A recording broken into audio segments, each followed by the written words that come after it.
Chapter 47. Xin Yu supported Shang Junlin's shoulders and sat up. He looked at him and asked, "Your Majesty, what else do you want? Move in with me." "But haven't we always lived together?" Xin Yu couldn't understand. Yuzhong Palace and the Emperor's bedroom are both in the palace. What's the difference? Shang Junlin looked at him stubbornly. He looked like a big dog that wanted to please its owner. Xin Yu coughed and got rid of the unrealistic thoughts in his mind.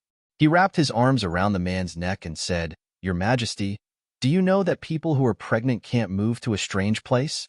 Shang Junlin obviously didn't expect such a thing. His eyes widened. Ha ha ha. Xin Yu couldn't control himself and laughed. Shang Junlin understood that Xin Yu said it on purpose. "Why are you unwilling to move?" Shang Junlin leaned forward and brushed his nose against Shan Yu's cheek. Yuzhong Palace is quite comfortable. Shun Yu tilted his head slightly. Shang Junlin was helpless. He couldn't change Shan Yu's decision even if he was the emperor. Sometimes, he couldn't help but wonder why Xin Yu agreed to move into the palace. The Xin Yu he knew wasn't someone who would be manipulated by others. Shang Junlin skipped this topic and went back to the memorial. He told Xin Yu the information that the hidden dragon guards had found out. Miss Fong is official Fong's only child. Her personality is similar to official Fong's. She met Prince Yu when she fell in love for the first time. Xin Yu said, "Fortunately, we found out early. These women shouldn't have fallen deeply in love with Prince Yu. Otherwise, we would have committed a great sin." Shang Junlin said, "After those women went back, they would quickly come out after seeing Prince Yu's true colors." Xin Yu asked, "Your Majesty, how do you plan to deal with Prince Yu?" This was the main purpose of official Fong's memorial. He criticized Prince Yu's behavior with sharp words, and finally said that Prince Yu must be severely punished. Xin Yu agreed with official Fong's point of view.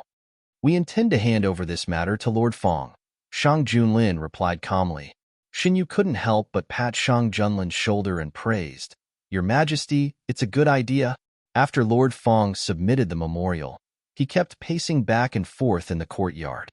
He knew that His Majesty probably wouldn't shield Prince Yu, but he was worried that His Majesty would have misgivings about the late Emperor's legacy. Life gently let go of this matter. "Father, can you stop walking around? You're making me dizzy." Miss Fong played with the fan in her hand in boredom. "Why don't you see who I'm worried about?" Lord Fong stopped, like an angry pufferfish. "Daughter knows that father is worried about daughter." Young Miss Fong hurriedly pacified him. "Didn't father say that His Majesty would not tolerate Prince Yu?" "What do you know?" Master Fong refused to say more. He had been working by His Majesty's side before His Majesty ascended the throne, so he knew some of the inside stories of the early years, such as the matters regarding Prince Yu. Before His Majesty's death, Shang Junlin had specifically ordered that unless he committed the crime of collaborating with the enemy and betraying the country, Shang Junlin was not allowed to harm Prince Yu's life for any reason. Otherwise, with Prince Yu's actions over the years, how could he live so freely? The old people who worked by Shang Junlin's side all knew that His Majesty had left behind many things for Prince Yu, some of which could even move the country's capital. They already knew that Shang Junlin was not favored by His Majesty, but after this incident, they deeply understood how much His Majesty disliked Shang Junlin. If Shang Junlin didn't control most of De Huan's army and make great contributions in recovering the country's territory, His Majesty wouldn't have relented and passed the throne to Shang Junlin. Even though His Majesty's throne eventually fell into Shang Junlin's hands, His Majesty still used all the methods at his disposal to annoy them. Over the years, Shang Junlin had turned a blind eye to many things, not because he was kept in the dark, but because it wasn't convenient for him to make a move at the moment. They had been searching for the forces left behind by His Majesty all these years, but unfortunately, those people were too well hidden, and they were unable to find anything. Master Fong sat across from Miss Fong and sighed. "If you were a man, you would be able to serve His Majesty." His greatest regret in life was that his daughter was unable to serve His Majesty. His daughter was clever, brave, and resourceful, so how could she be inferior to a man? "Father, you don't have to worry. Who said that a woman can't serve His Majesty? What do you want to do?" Master Fong was instantly alarmed. "I'm warning you, don't think about nonsense, and don't interfere with His Majesty's relationship with His Majesty." It was no wonder that Master Fong had such a big reaction. Since ancient times, there were only a few methods that women used to stir up power. The most convenient method was to enter the harem, use beauty as bait, and borrow the power of the harem to influence the court. Father, what are you thinking about?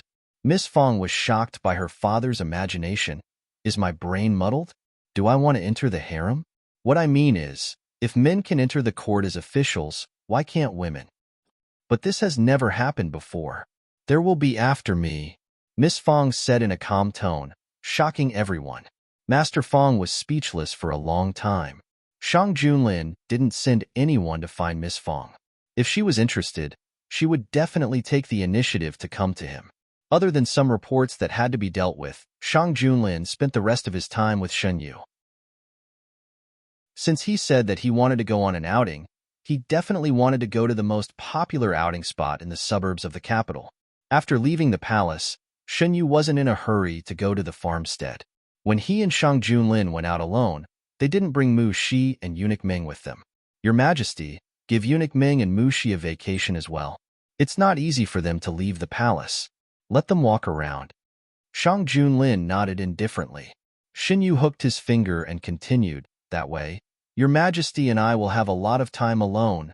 Shang Junlin immediately ordered that the two of them be given a vacation. Shen Yu held Shang Junlin's hand and slowly walked out of the door. Mu Shi and Eunuch Ming were left looking at each other. Eunuch Ming was the eunuch who served Shang Junlin. Under normal circumstances, he wouldn't be too far away from Shang Junlin. Even if his master wanted to be alone, he would follow far behind. However, Shang Junlin was different from other emperors since he ascended the throne. In the first few years, Eunuch Ming almost couldn't see Shang Junlin. In recent years, he had more time to serve Shang Junlin.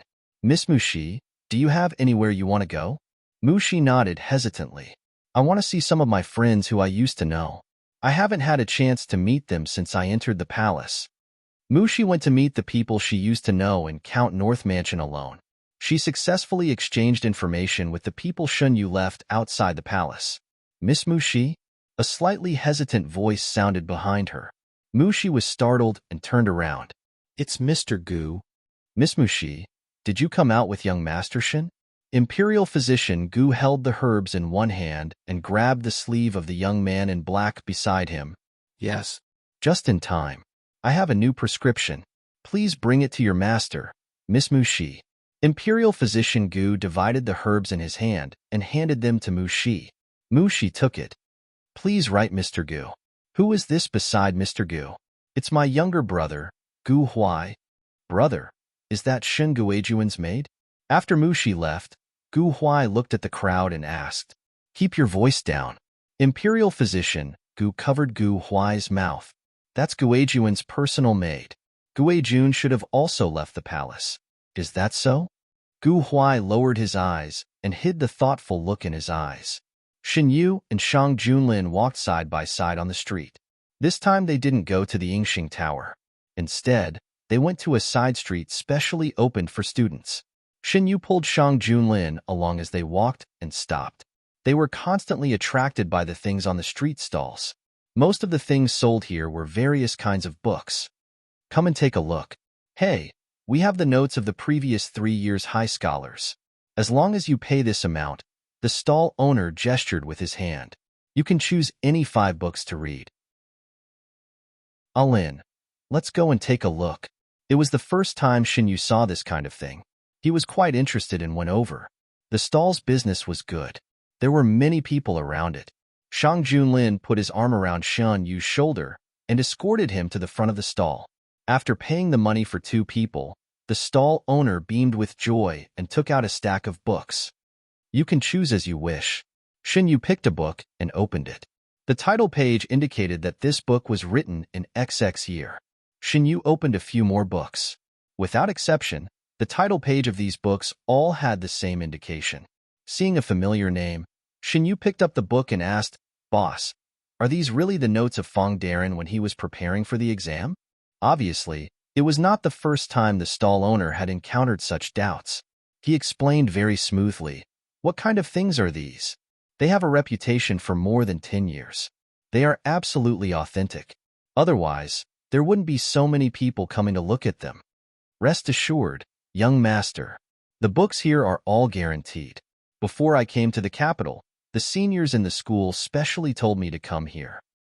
Us too. Xinyu looked in the direction of the voice. It was a few young students who were talking. They were full of youthfulness and their eyebrows were full of wildness. I know. Thank you for your explanation. Xinyu bowed to the opposite side. Seeing Xinyu and Shang Junlin's extraordinary temperament, a few teenagers pushed each other and walked over. Are the two young masters also here for the exam? Shang Junlin's imposing manner made the teenagers not dare to talk casually. They also felt that Xunyu's knowledge was extraordinary, so they didn't want to miss the opportunity to get to know him. Looking at the book in Xunyu's hand, one of the teenagers who was more familiar with this place said, "Young master, the book in your hand is written by Fong Darren in his early years, right?" Xinyu nodded. Fong Darren's style is still as elegant as before. We think so too. Several people nodded in unison, especially Censor Zhang's case. Fong Darren really handled it beautifully. Xinyu looked at these teenagers as if he was looking at children. You also heard about this case? It's written here. One of the teenagers grabbed the book in his companion's hand and handed it to Xinyu. Xinyu flipped through it. The book not only wrote about Censor Zhang's case, but also some other cases. The more they pestered Xinyu to talk, the colder Shang Junlin's aura became. Several of them pulled Xinyu to talk for a while, but they couldn't stand Shang Junlin's cold aura anymore, so they said goodbye. Xinyu pulled Shang Junlin's cold face to the corner and boldly poked the man's cold face. Your Majesty is an adult.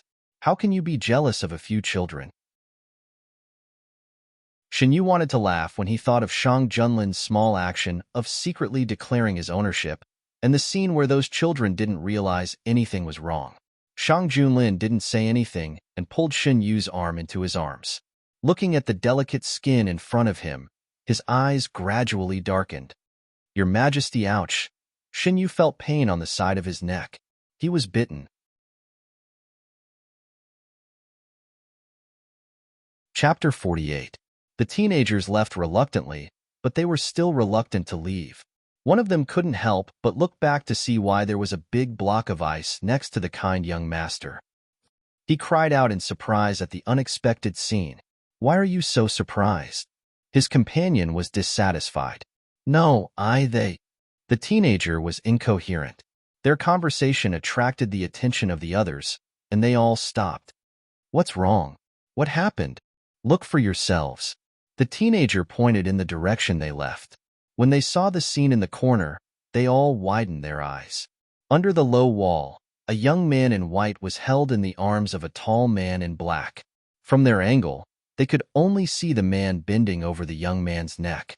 The young man showed an unbearable expression. Black and white clothes intertwined, and under the light and shadow, they seemed to be one. After a long time, someone found his voice. He seemed to understand why they weren't welcomed. So this is the relationship between the two young masters? See no evil, see no evil. Let's pretend we didn't see anything. The mottled light and shadow fell on top of his head. Xinyu couldn't help but squint, not knowing if it was because of the light or some other reason. His fragile skin was red, but Shang Junlin still refused to let go. The tip of his teeth gently pricked his skin. Compared to the pain, it was more indescribable. Someone lit a fire under his skin, and the fire spread to all parts of his body. Xinyu was being ground bit by bit, and his strength was being taken away bit by bit. The arm around Xunyu's waist was strong and reliable, supporting him so that he wouldn't slide down. Xinyu couldn't help but stretch out his arms to prevent himself from falling. The corner they were in was very remote. People came and went from the outside, so no one noticed this place. However, just because no one noticed, it didn't mean that they didn't care. Xinyu listened to the sound from time to time, and the sound of footsteps walking back and forth. The nervousness of being discovered at any time made it harder for him to control himself. His neck was marked by the man as if it was his territory. Everywhere he touched, a gorgeous flower bloomed. Your Majesty, someone will come? Xinyu found his voice with difficulty and said. Only then did he realize that his voice was very hoarse. To Shang Junlin, this kind of voice was like adding fuel to the fire. The arm around his waist instantly tightened, and a sharp pain came from his neck. Xinyu suppressed the exclamation that was about to overflow from her mouth. She clenched her teeth tightly and slowly curled her fingers that were grabbing the black robe. Is there someone over there? It seems like there is. Let's go and take a look. The sudden sound and approaching footsteps woke Xinyu up.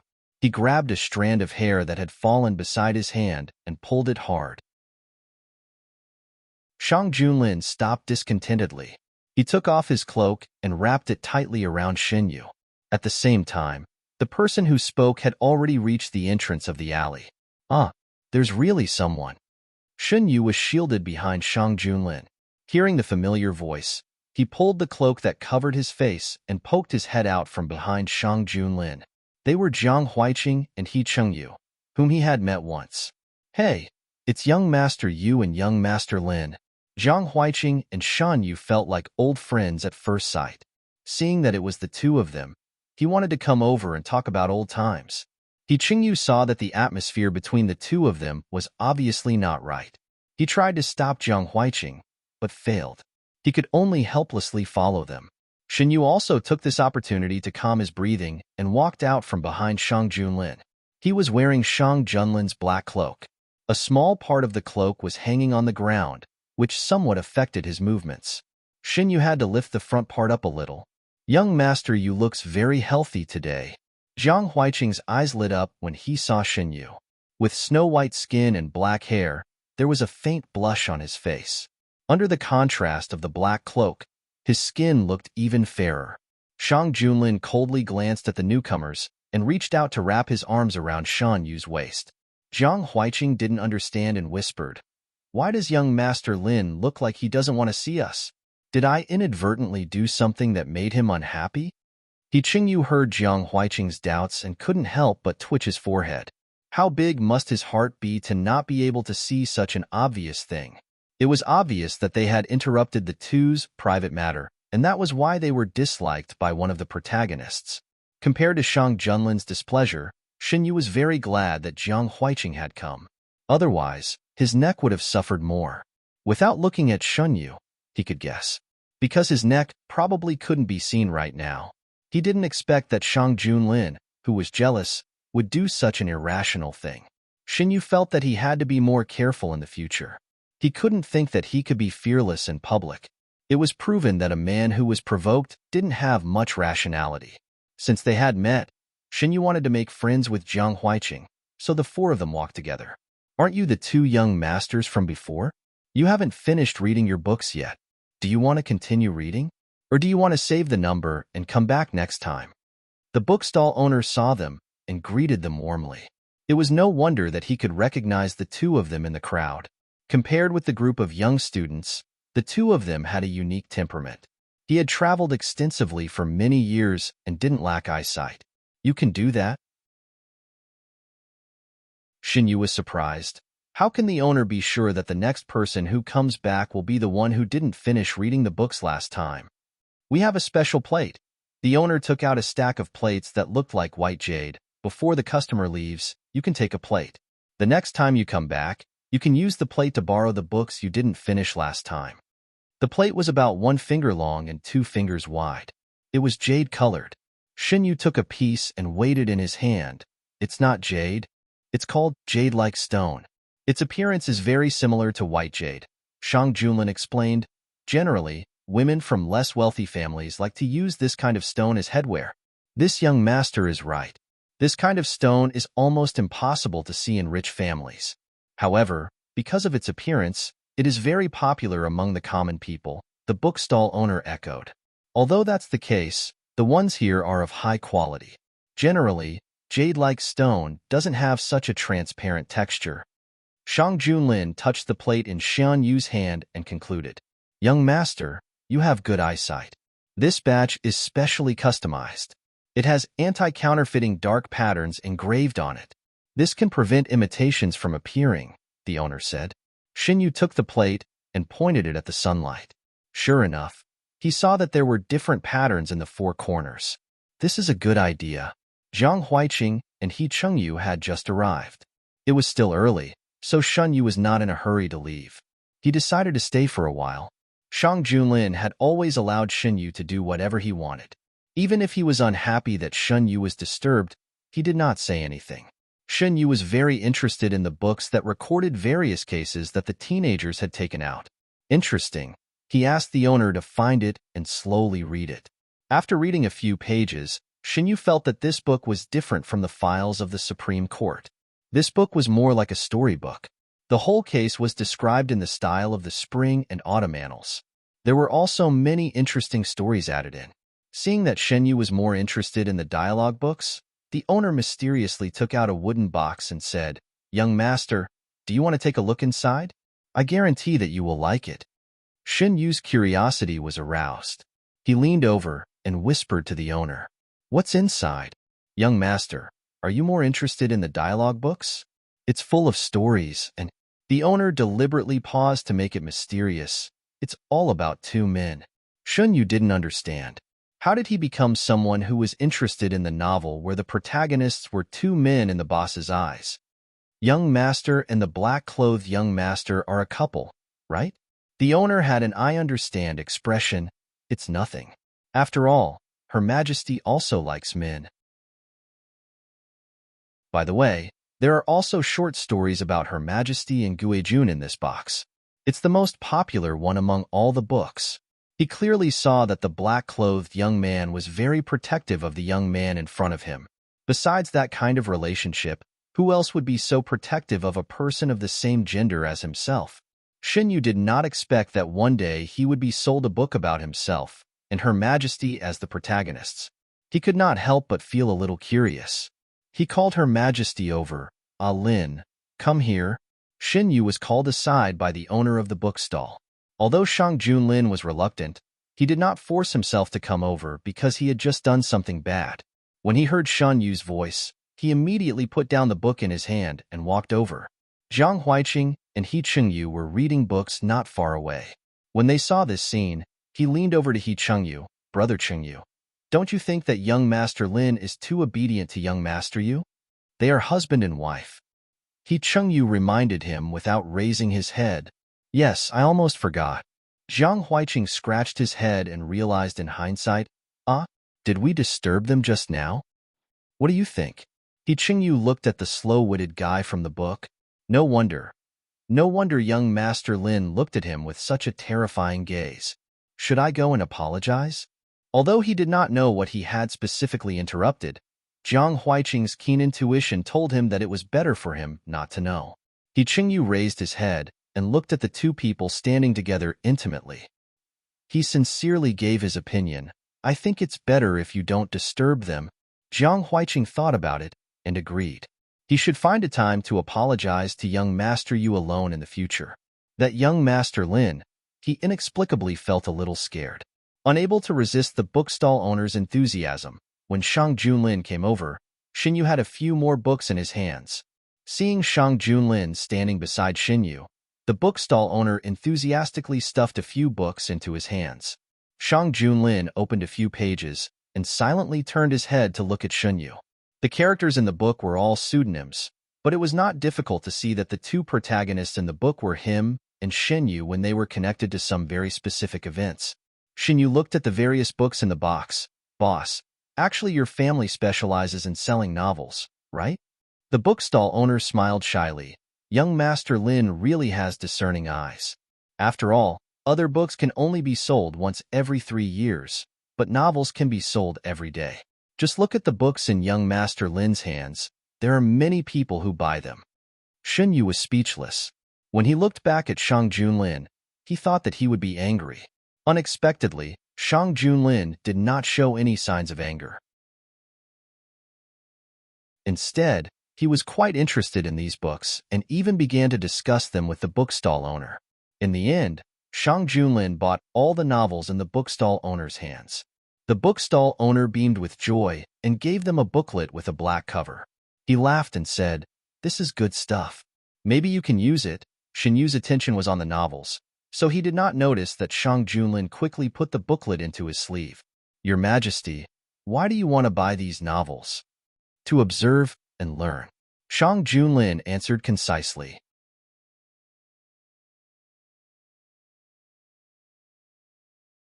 Chapter 49.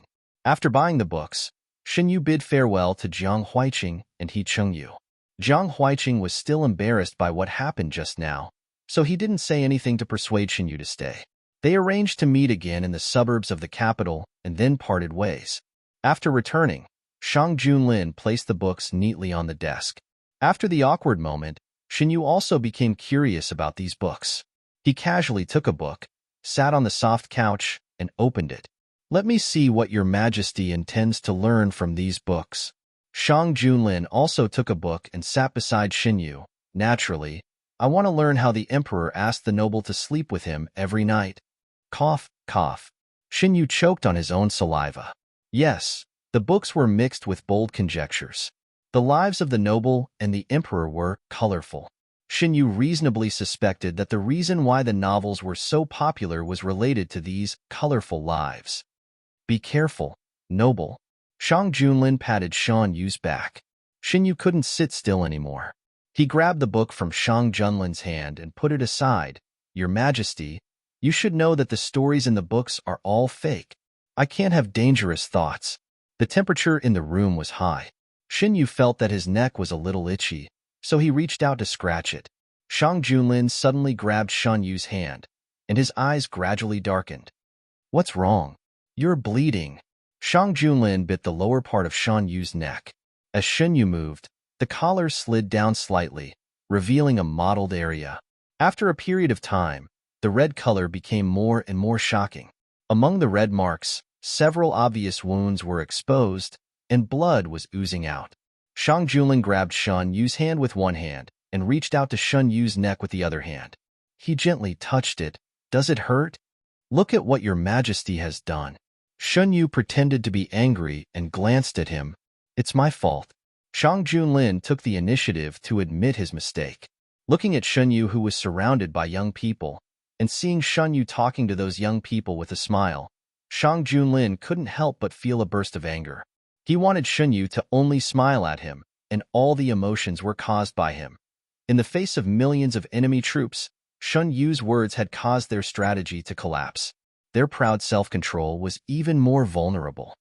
"Your Majesty, you don't have to apologize." Shen Yu looked at Shang Junlin's slightly angry eyes and said, "Your Majesty, please help me apply the medicine." The medicine was prepared in advance. Shang Junlin took the ointment commonly used in Shen Yu Meridian and applied it little by little. He applied it to the wound. The cooling ointment quickly resolved the discomfort of the wound. The wound on his neck looked scary, but it didn't hurt that much. He didn't feel anything after applying the ointment. After playing for a day, the palace sent a new batch of memorials. Shang Junlin was busy with official business, so Shen Yu didn't want to disturb him and strolled out. Eunuch Ming was waiting in the room. Shen Yu called Mu Shi over. "How did it go?" "Young master, don't worry. It's all done."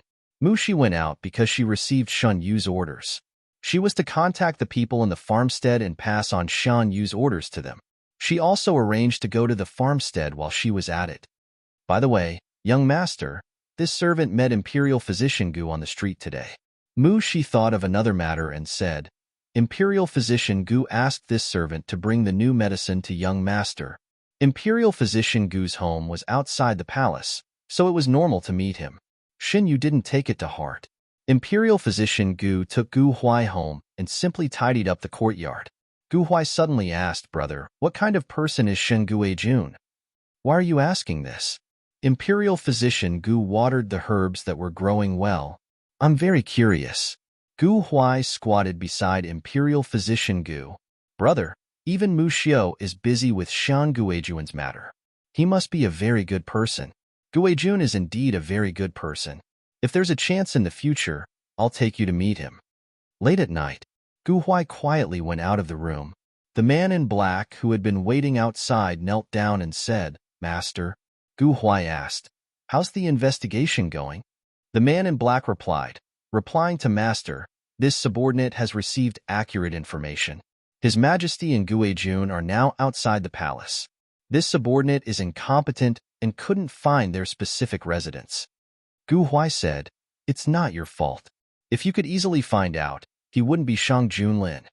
The man in black said, This subordinate also found out that there's some movement on a mountain in the suburbs of the capital recently. Gu Huai said, "Tell me the specific location." The man in black said, "Sangqi Mountain." Sangqi Mountain? Gu Huai lowered his eyes and pondered. No matter whether the two planned to go to Sangqi Mountain or not, he had to go and take a look. Shang Junlin finished dealing with the government affairs for the day and handed over the matter of Prince Yu to Feng Darren. Feng Darren was stunned when he received the imperial edict. He originally wanted His Majesty to teach Prince Yu a lesson, but he didn't expect that Prince Yu's matter would fall on his head. "No, isn't it very good?" Miss Feng said while eating melon seeds. "His Majesty gave this matter to you, which means that in His Majesty's eyes, Prince Yu is nothing at all. You can deal with him however you want." But Feng Darren was still a little worried. His Majesty doesn't care. What is father worried about? If it's really as father thinks, dealing with Prince Yu's matter won't fall on father's head. You're right. It's father who is stunned. If there was a problem, His Majesty would definitely remind him. Since the matter was handed over to him, he must do it beautifully. Feng Darren went to deal with Prince Yu's matter energetically. Miss Feng wanted to see the two young masters who helped her out of the Yingxing Tower that day, so she found Zhang Huiqing. Zhang Huiqing happened to be looking for an opportunity to apologize to Xin Yu in person. The two hit it off and decided to meet Xin Yu together. Fortunately, before they parted last time, Xin Yu left Zhang Huiqing away to find him. It didn't take them much effort to contact Xin Yu. When Mu Shi told Xin Yu the news, Xin Yu was a little surprised. Xin Yu put down the pin in his hand. Why did they come together? It should be that Miss Feng couldn't find a way to contact us, so she found Zhang Huiqing through the Yingxing Tower, Shang Junlin said. It didn't take much effort to find out that they ate together that day. Your Majesty, are we going to meet her? If Yu wants to go, we'll go. Shang Junlin gave the choice to Shun Yu. Then let's meet. Shun Yu was a little interested in Miss Feng. The meeting place was still set at the Yingxing Tower. This time, to discuss business, they chose a private room where they wouldn't be disturbed. When Xin Yu and Shang Junlin arrived, Zhang Huiqing had already chatted with Miss Feng for a while. For convenience, Miss Feng wore neutral clothes today. Her makeup was also different from last time. She looked very valiant. Xin Yu and Shang Junlin sat down together. Zhang Huiqing was about to say something, but he swallowed it silently. He'd better wait. I invited you without permission to thank the two young masters for helping me out last time. I hope you won't blame me. Miss Feng spoke first. It's nothing. You don't have to thank me, Shun Yu said. The waiter quietly left after serving the dishes. Zhang Huiqing was just introducing Miss Feng. He knew that Miss Feng had something to discuss with Shun Yu and Shang Junlin, so he didn't stay for long and said goodbye. Young Master Yu, may I have a word with you? Shang Junlin's eyes turned to Zhang Huiqing. Feeling the cold gaze on him, Zhang Huiqing wanted to cry. He really didn't do it on purpose last time. Wasn't that why he came to apologize? Xin Yu patted Shang Junlin's arm with amusement, stood up, and walked to the side with Zhang Huiqing. This time, besides being entrusted by Miss Feng, I also want to apologize to young Master Yu in person. Last time, I really didn't know you were, cough cough. I'm really sorry to disturb you. Zhang Huiqing struggled to finish his words under the unkind gaze. Shun Yu secretly said, Fortunately, you came. Otherwise, I don't know how long Shang Junlin will continue. But he said, so it's because of this. We didn't pay attention. You don't have to apologize to me for this. Zhang Huiqing didn't expect Shun Yu to be so calm about this kind of thing. He couldn't help but blush. It's our fault. I wish you two love each other until your hair turns white. Halfway through his words, Zhang Huiqing accidentally saw the red mark on Shan Yu's neck. He didn't eat pork, but he had seen pigs run. He suddenly stopped. After hurriedly saying a few auspicious words, Zhang Huiqing left as if he was escaping. Xin Yu, who had never seen Zhang Huiqing so energetic, couldn't help but laugh. Xin Yu returned to Shang Junlin's side and sat down. Shang Junlin's attention was always on him. He wanted to ask what Zhang Huiqing said to make Xin Yu laugh. But because Miss Feng was present, he didn't ask. Commoner Feng Jai greets your Majesty and your Highness. No need to be so polite. How did you guess our identity? Shun Yu was curious. There are only a few people who dare to not be afraid of the nobility. You two really didn't feel any fear because of the identity of the Prince of Yu. Presumably, your identity is not lower than the Prince of Yu. Looking at your close relationship, I can roughly guess your identity. Fong Jai answered in a neither servile nor overbearing manner. Oh? Shun Yu looked up with interest. Then how did Miss Fong determine our identity? Because His Majesty gave the matter of the Prince of Yu to my father. Miss Fong came to His Majesty and me not just to thank us in person, right? This commoner wants a chance. Fong Jai knelt down. This commoner wants a chance to compete fairly with Min. Shang Junlin held Shun Yu's wrist and didn't say anything. In the silence, Fong Jai opened her mouth again. This commoner knows that this commoner's request may be a bit outrageous. But this commoner believes that there are definitely many women in the world like this commoner. Their ambition is to rule the world and not to stay in the harem. Shang Junlin's tone was very slow. Do you know that it is very difficult to achieve this? This commoner knows. But this commoner wants to fight with fate for myself and for the many women in the world who have the same ambition as this commoner. Fong Jai's face was resolute as she said this. Her eyes were shining brightly. Xin Yu poked Shang Junlin. Shang Junlin said, I can give you this opportunity. Whether you can seize it or not depends on you. Thank you, Your Majesty. What does Your Majesty think Fong Jai will do? Xin Yu asked after returning to the small courtyard. You will know when you see it. The first obstacle is probably Fong Darren. I don't know how Fong Darren will react when he finds out that his daughter went to His Majesty. Xin Yu said. This is something that the Fong family needs to worry about. Shang Junlin was obviously more concerned about another matter. He hugged the youth from behind and rubbed the tip of his nose against the side of the youth's neck. First, tell me what Zheng Huiqing said to you. Xin Yu found that Shang Junlin was very obsessed with his neck recently. He often wanted to leave a mark on it. What does Your Majesty think he said to me? Xin Yu dodged to the side and was caught by the man. What did he say to make Your Majesty smile so happily?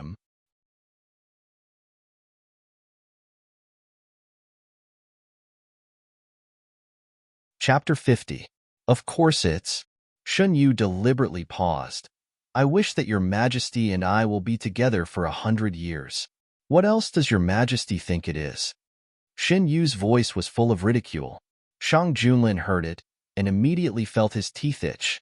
Considering that the wound on Shan Yu's neck had not healed, Shang Junlin only rubbed it lightly. Guijun, please speak properly.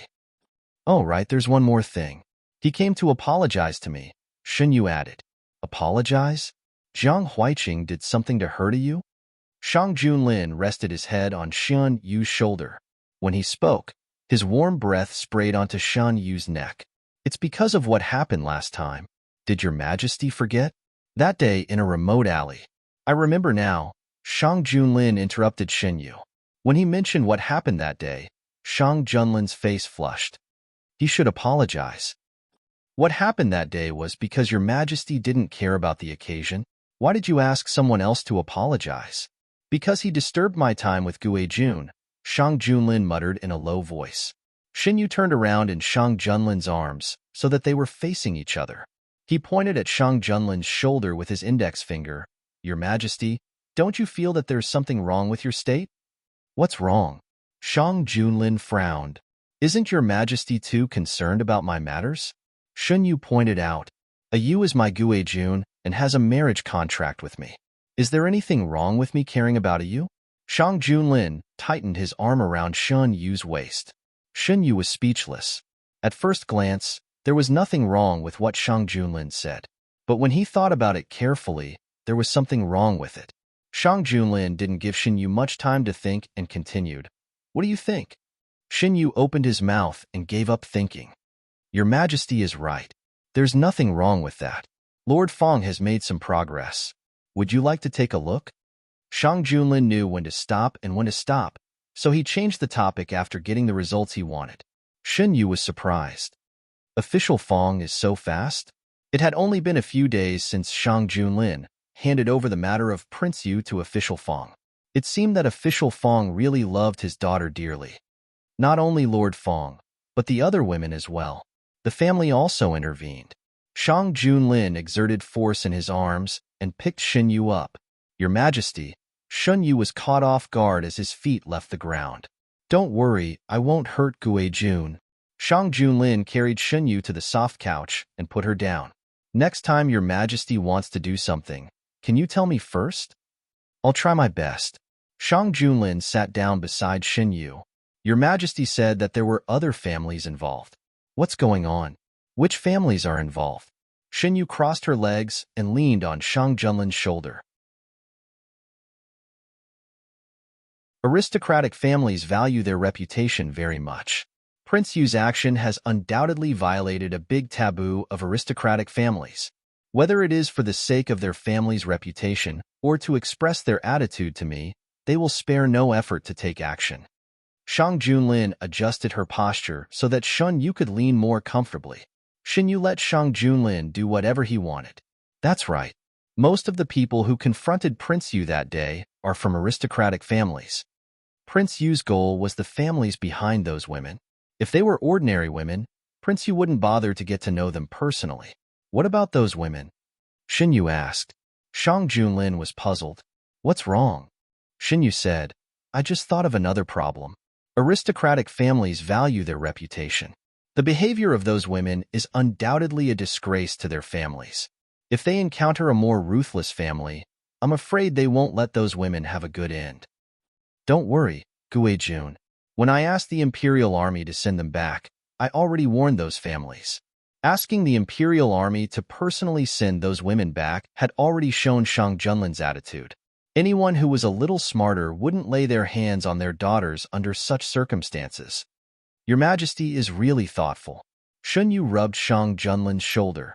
This time, Prince Yu won't be able to escape unscathed. Shun Yu didn't hide his disgust for Prince Yu. He rarely concealed his true feelings in front of Shang Junlin. The more he was like this, the deeper Shang Junlin liked him. What Shang Junlin liked was never the gentle and polite legitimate son of Duke Shunbei, who knew when to advance and when to retreat. Instead, he liked Shun Yu, who showed his true temperament in front of him. I can't take Prince Yu's life for the time being, but this time, he won't be able to return unscathed. Shang Junlin played with Shun Yu's fingers as if he was talking about an insignificant matter. With official Fong and Miss Yu's help, he won't have an easy time. Shun Yu didn't ask for the reason. Just like he had secrets that he couldn't tell Shang Junlin, Shang Junlin also had things that he couldn't say. That's true. With the cooperation of the aristocratic families, official Fong found a lot of interesting things. Shang Junlin took out a booklet and opened it for Shun Yu to see. Shin Yu lazily leaned on Shang Junlin's body and read the contents of the booklet while listening to him. Prince Yu has been playing dirty tricks these years. He buried a lot of spies in the capital. Official Fong took people to pull out these spies. Some of the families who were on good terms with Prince Yu also abandoned the Rook to save the king after seeing the situation clearly. They unilaterally cut off all contact with Prince Yu. It seems that Prince Yu's many years of operation have been in vain. Shin Yu sighed. I don't care what he wants to do. In my place, he has to follow my rules. Official Fong's work was progressing very smoothly. It was as if someone was secretly handing him clues step by step. Fearing that there might be a trap, Official Fong paid careful attention to it. He didn't find anything wrong, but he remembered this suspicious point. Prince Yu was imprisoned in the dark prison and lost all contact with the outside world. At this moment, he didn't know that his many years of arrangements in the capital were about to be destroyed by Official Fong. The more information Official Fong found, the more shocked he was. Finally, he couldn't sit still and personally asked to see Shang Junlin. Official Fong came to the small courtyard in the afternoon. Shin Yu was taking an afternoon nap. In order not to disturb him, Shang Junlin chose to meet Official Fong outside. Official Fong first reported the progress during this period of time, and then pointed out the suspicious points he found. I think that there should be a force secretly handing over clues to me. You didn't find out who they are? Shang Junlin knocked on the table with his knuckles. I'm incompetent. Official Fong lowered his head in shame. Tell me. I tried to find clues to trace that force, but they hid too well. I couldn't find any traces at all. I even suspected that I was overthinking. But there shouldn't be such a coincidence in the world. Prince Yu has been operating in the capital for so many years, and he also had the help of the late emperor. If they could find out so easily, it would be the most suspicious thing. Shang Junlin also agreed with this point. He slowed down his knocking on the table. In addition, they have other plans. Did they do anything else? No. Shin Yu woke up from his sleep and heard the conversation between Shang Junlin and official Fong outside. The corners of his mouth curled up. If there was anyone in the world who knew about Prince Yu's forces, it would be Shin Yu. In his previous life, in order to help Prince Yu, he knew the distribution of some of Prince Yu's forces better than Prince Yu himself. Mu Shi, young master, you're awake? Hearing the sound, Mu Shi walked in from outside. Shin Yu got dressed and got out of bed. Tomorrow, I'll let Her Majesty go to the country residence to play for a day. I'll go prepare now. Mu Shi understood the meaning behind Shin Yu's words. Before leaving the palace, Shin Yu instructed Mu Shi to do some things and gave her some letters. He asked her to find an opportunity to deliver the letters to the people in the country residence without arousing any suspicion. After leaving the palace, Shin Yu used the excuse that he wanted to be alone with Shang Junlin and did not bring the palace servants out to play. Mu Shi used the excuse that she wanted to buy things and meet her friends. She was only Shin Yu's servant, and the hidden dragon guards would not pay too much attention to her. After confirming that there was no problem, Mu Shi let her guard down. At this time, Mu Shi secretly sent out the letters. There was not much important information in the letters. The real plan had already been deployed before entering the palace. Shin Yu was waiting for the perfect opportunity when official Fong thoroughly investigated Prince Yu. With the help of official Fong, Prince Yu's forces would be discovered in advance.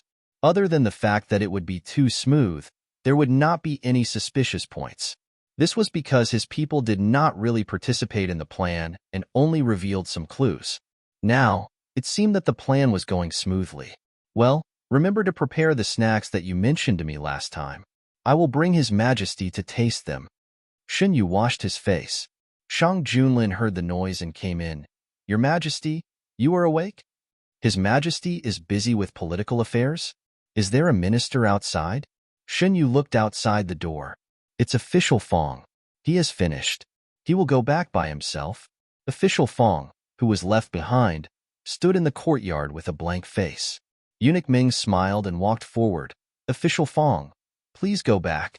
After thinking about it, Official Fong had finished what he wanted to say. There was no need to stay. Official Fong turned and left. Your Majesty, where are we going today? Shin Yu looked away and asked excitedly, to Tsangqi Mountain. Tsangqi Mountain. The mountain was located in the northern suburbs of the capital. The scenery was beautiful. Every year, many people invited their relatives and friends to go for a spring walk and enjoy the scenery. Tsangqi Mountain was not far from where they lived. After an hour, the carriage stopped. This time, they brought a few palace servants with them. The palace servants went to arrange a place to rest. Shin Yu and Shang Junlin walked and strolled. The sun was bright and the breeze was warm. Looking around, there were all kinds of flowers dotted in the green. Occasionally, a few young women walked by happily. They were more beautiful than the flowers. There were students gathered by the river, drinking and composing poems. Shin Yu saw Jiang Huiqing and He Chengyu. Considering Shang Junlin's mood, he did not go over. The two walked through the crowd together. Listening to the laughter around them, they were in a good mood. How nice it would be if I could be so comfortable every day. Shin Yu sighed. If he likes it, we will come again next time. Will it be too troublesome? After all, he was the emperor. This kind of thing that was easy for ordinary people to do was more than a little troublesome for them. If Shin Yu likes it, it doesn't matter if it is a little troublesome. Shang Junlin looked at the smile on Shin Yu's face and thought secretly. Be careful. A gust of wind came. Shang Junlin did not have time to think. He held Shin Yu and turned around. Ah, there were screams all around. Shin Yu saw a man in gray pass by quickly through Shang Junlin's shoulder. For some reason, Shin Yu's heart jumped. The hand on Shang Junlin's arm unconsciously tightened. Your Majesty, Thinking that Xinyu was frightened, Shang Junlin stroked his back and comforted him. Don't be afraid. Xinyu calmed down, but he still could not ignore the palpitations in his heart. Who was that man? Why did he appear here? Chapter 51. No one knew where that person came from. After causing a panic in the crowd, he disappeared. Xinyu calmed down for a while, barely suppressing the palpitations in his heart, and stood up from Shang Junlin's arms. You don't look well. Let's go back first. Shang Junlin looked at Shun Yu's pale face and said with heartache. Shun Yu had been well nourished in the palace. He hadn't looked so pale for a long time. The only time Shang Junlin remembered was when Shun Yu fainted after entering Yuzhong Palace. Your Majesty, I don't feel well. Shun Yu leaned in Shang Junlin's arms and frowned. Shang Junlin wrapped Shin Yu up without saying anything and walked back. Let's go back first. Shin Yu nestled in the man's arms and didn't speak. He faintly felt out of breath and realized that there might be something wrong with his body. Shang Junlin moved quickly and carried Shun Yu all the way to the carriage. Just as they were about to leave, Imperial Physician Gu walked out of the crowd. Your Majesty, it's Imperial Physician Gu. Eunuch Ming had sharp eyes and pulled Imperial Physician Gu over. There was a young man beside Imperial Physician Gu. Shin Yu couldn't care less. His vision turned black, and his heart felt like it was being squeezed by a hand. Shin Yu, who hadn't had a relapse for a long time, almost forgot how he felt when he had a relapse. Shang Junlin sat down with Shun Yu in his arms. Imperial Physician Gu didn't dare to delay and stepped forward to take Shun Yu's pulse. After a long time, Imperial Physician Gu released his hand and frowned. Someone caused your illness? Shang Junlin's eyes darkened. He remembered that Shun Yu fainted for the first time in Yuzhong Palace because of this. After the incident, he had investigated the entire Yuzhong Palace. He had thought that nothing similar would happen again, but now it seemed that he had been too lenient. Imperial Physician Gu quickly wrote down a prescription and said as he wrote, Your Majesty, there is no need to be too worried. Your Majesty's body is in good condition now, and there won't be any major problems. I have some medicine with me, but there are still some that Your Majesty needs to send someone to retrieve quickly. Shang Junlin ordered the hidden dragon guards to retrieve the medicine. Under Imperial Physician Gu's instructions, the palace servants built a tent that could shelter them from the wind. Shang Junlin carried Shin Yu and walked inside. Imperial Physician Gu followed closely behind. Young Master. Eunuch Ming stopped the young man who was following behind Imperial Physician Gu into the tent. That's my younger brother. He can help me, Eunuch Ming. There's no need to worry. Imperial Physician Gu explained. Only then did Eunuch Ming let him in. Shin Yu could vaguely feel the movements outside. He could feel Shang Junlin's worry and fear. He wanted to tell them that he was fine and not to worry, but he just opened his mouth and did not say anything. Don't worry, nothing will happen. Shang Junlin tucked Shun Yu's hair behind her ear. It was not clear if he was talking to Shin Yu or himself. Your Majesty, I need to perform acupuncture on Your Majesty. Imperial Physician Gu finished speaking and turned his head to order. Xiao Huai, take out the silver needles at the bottom right of the medicine box. Gu Huai took out the silver needles and brought them over. Shang Junlin placed Shin Yu on the makeshift bed and said, Other than Imperial Physician Gu, the rest of you can leave first? Yes. Eunuch Ming led the servants away and pulled the young man who did not want to move. Gu Huai followed Eunuch Ming's pull and walked outside.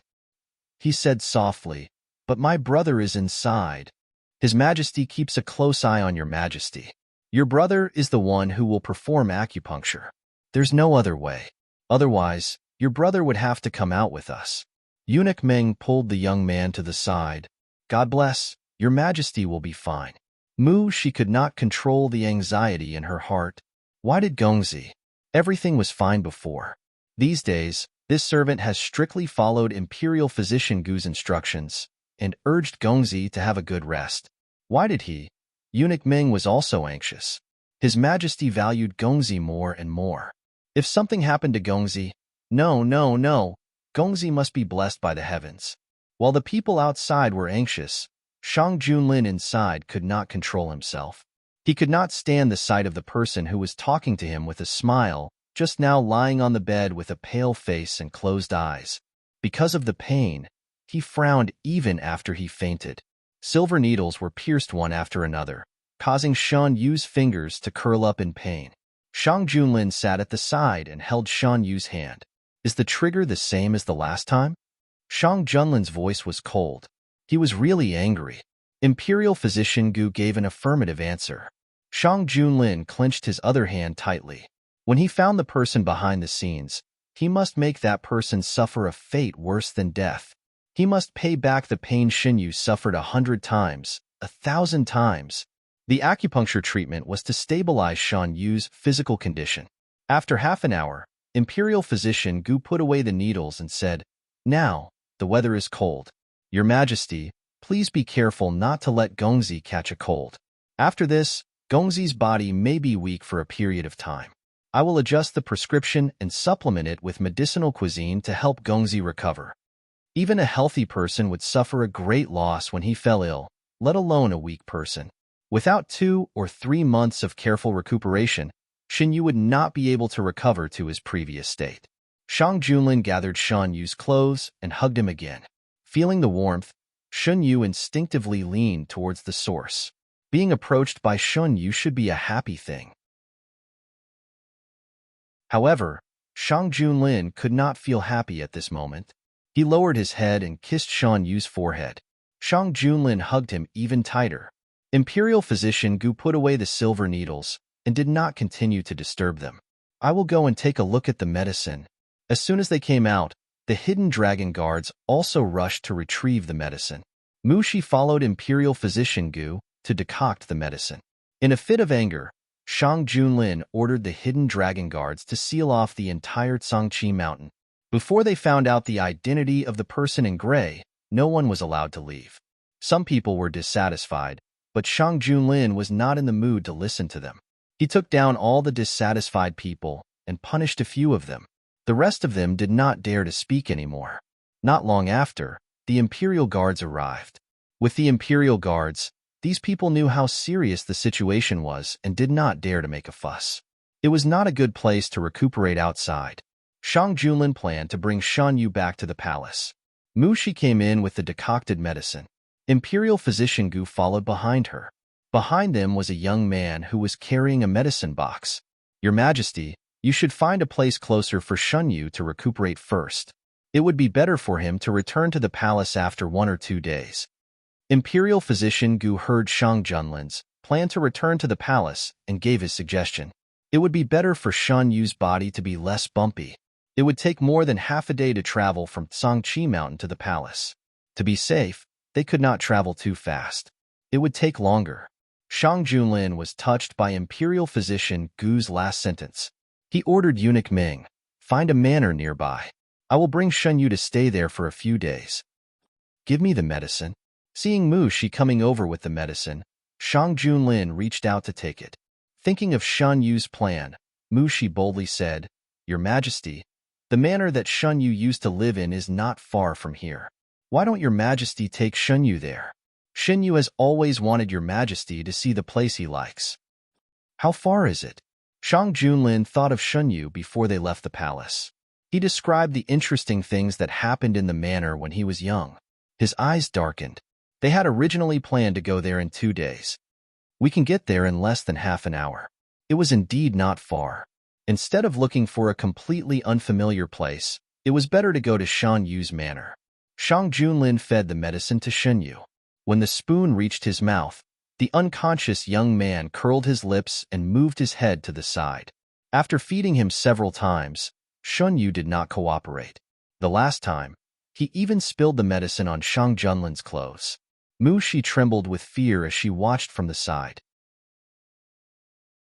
She wanted to say that she would do it herself several times, but under Shang Junlin's gaze, she swallowed the words back down.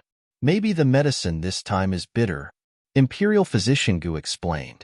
"All of you can leave first," Shang Junlin ordered. After everyone left, Shang Junlin picked up the bowl of medicine and drank a mouthful without changing his expression. He leaned over and sucked on Shan Yu's lips, passing the medicine bit by bit. Shan Yu was firmly imprisoned in Shang Junlin's arms. He could not escape and could only swallow the bitter medicine unwillingly. Under Shang Junlin's strong force, the bowl of medicine was quickly emptied. Shen Yu was so bitter that his entire face was wrinkled. Shang Junlin smoothed the wrinkles on his forehead and laughed softly. "You're still so restless even when you're asleep." The matter of Cangqi Mountain was handed over to the hidden dragon guards and the leader of the imperial guards. Shang Junlin brought Shen Yu and a group of palace servants to the manor. Imperial physician Gu was also brought along. Because there were extra people, Imperial physician Gu and eunuch Meng sat in the same carriage. On the way, eunuch Meng pretended to be curious and asked, "Why did Imperial physician Gu come to Cangqi Mountain?" Xiao Huai said that he wanted to come. "I thought that since I'm not busy recently, I can come and see if there are any medicinal herbs I want." Imperial physician Gu pointed to the medicine box on the side. "I found a lot of good medicine." Eunuch Ming glanced at the young man beside Imperial physician Gu. The young man's sitting posture was proper, and he could faintly see his dependence on Imperial physician Gu. Gu Huai was at a loss at this moment. He did intend to meet Shang Junlin, but he never thought that it would be in this way. He did not want to involve Imperial physician Gu. The moment he came to Cangqi Mountain with Imperial physician Gu, he gave up the idea of meeting Shang Junlin here. He could find another opportunity. There was only one Imperial physician Gu. Even if there was a 1 in a million chance, he did not want Imperial physician Gu to be in danger because of him. He ordered his people not to make a move. He did not know who injured Shen Guijun. At the same time, Gu Huai was also very glad. He did not rashly make a move to test the waters. With Shang Junlin's importance to Shen Yu, once he made a move, even if it was just for a chance to talk to Shang Junlin face to face, he could only choose to stand opposite the emperor of the Great Huan dynasty. Knowing that Shen Yu was coming, everything had been prepared in the manor. Shang Junlin carried Shen Yu all the way into the bedroom and put her down before coming out to deal with the matter. "Your Majesty, it is a coincidence that Imperial physician Gu appeared in Cangqi Mountain." Eunuch Meng took advantage of the time in the carriage to ask Imperial physician Gu some questions.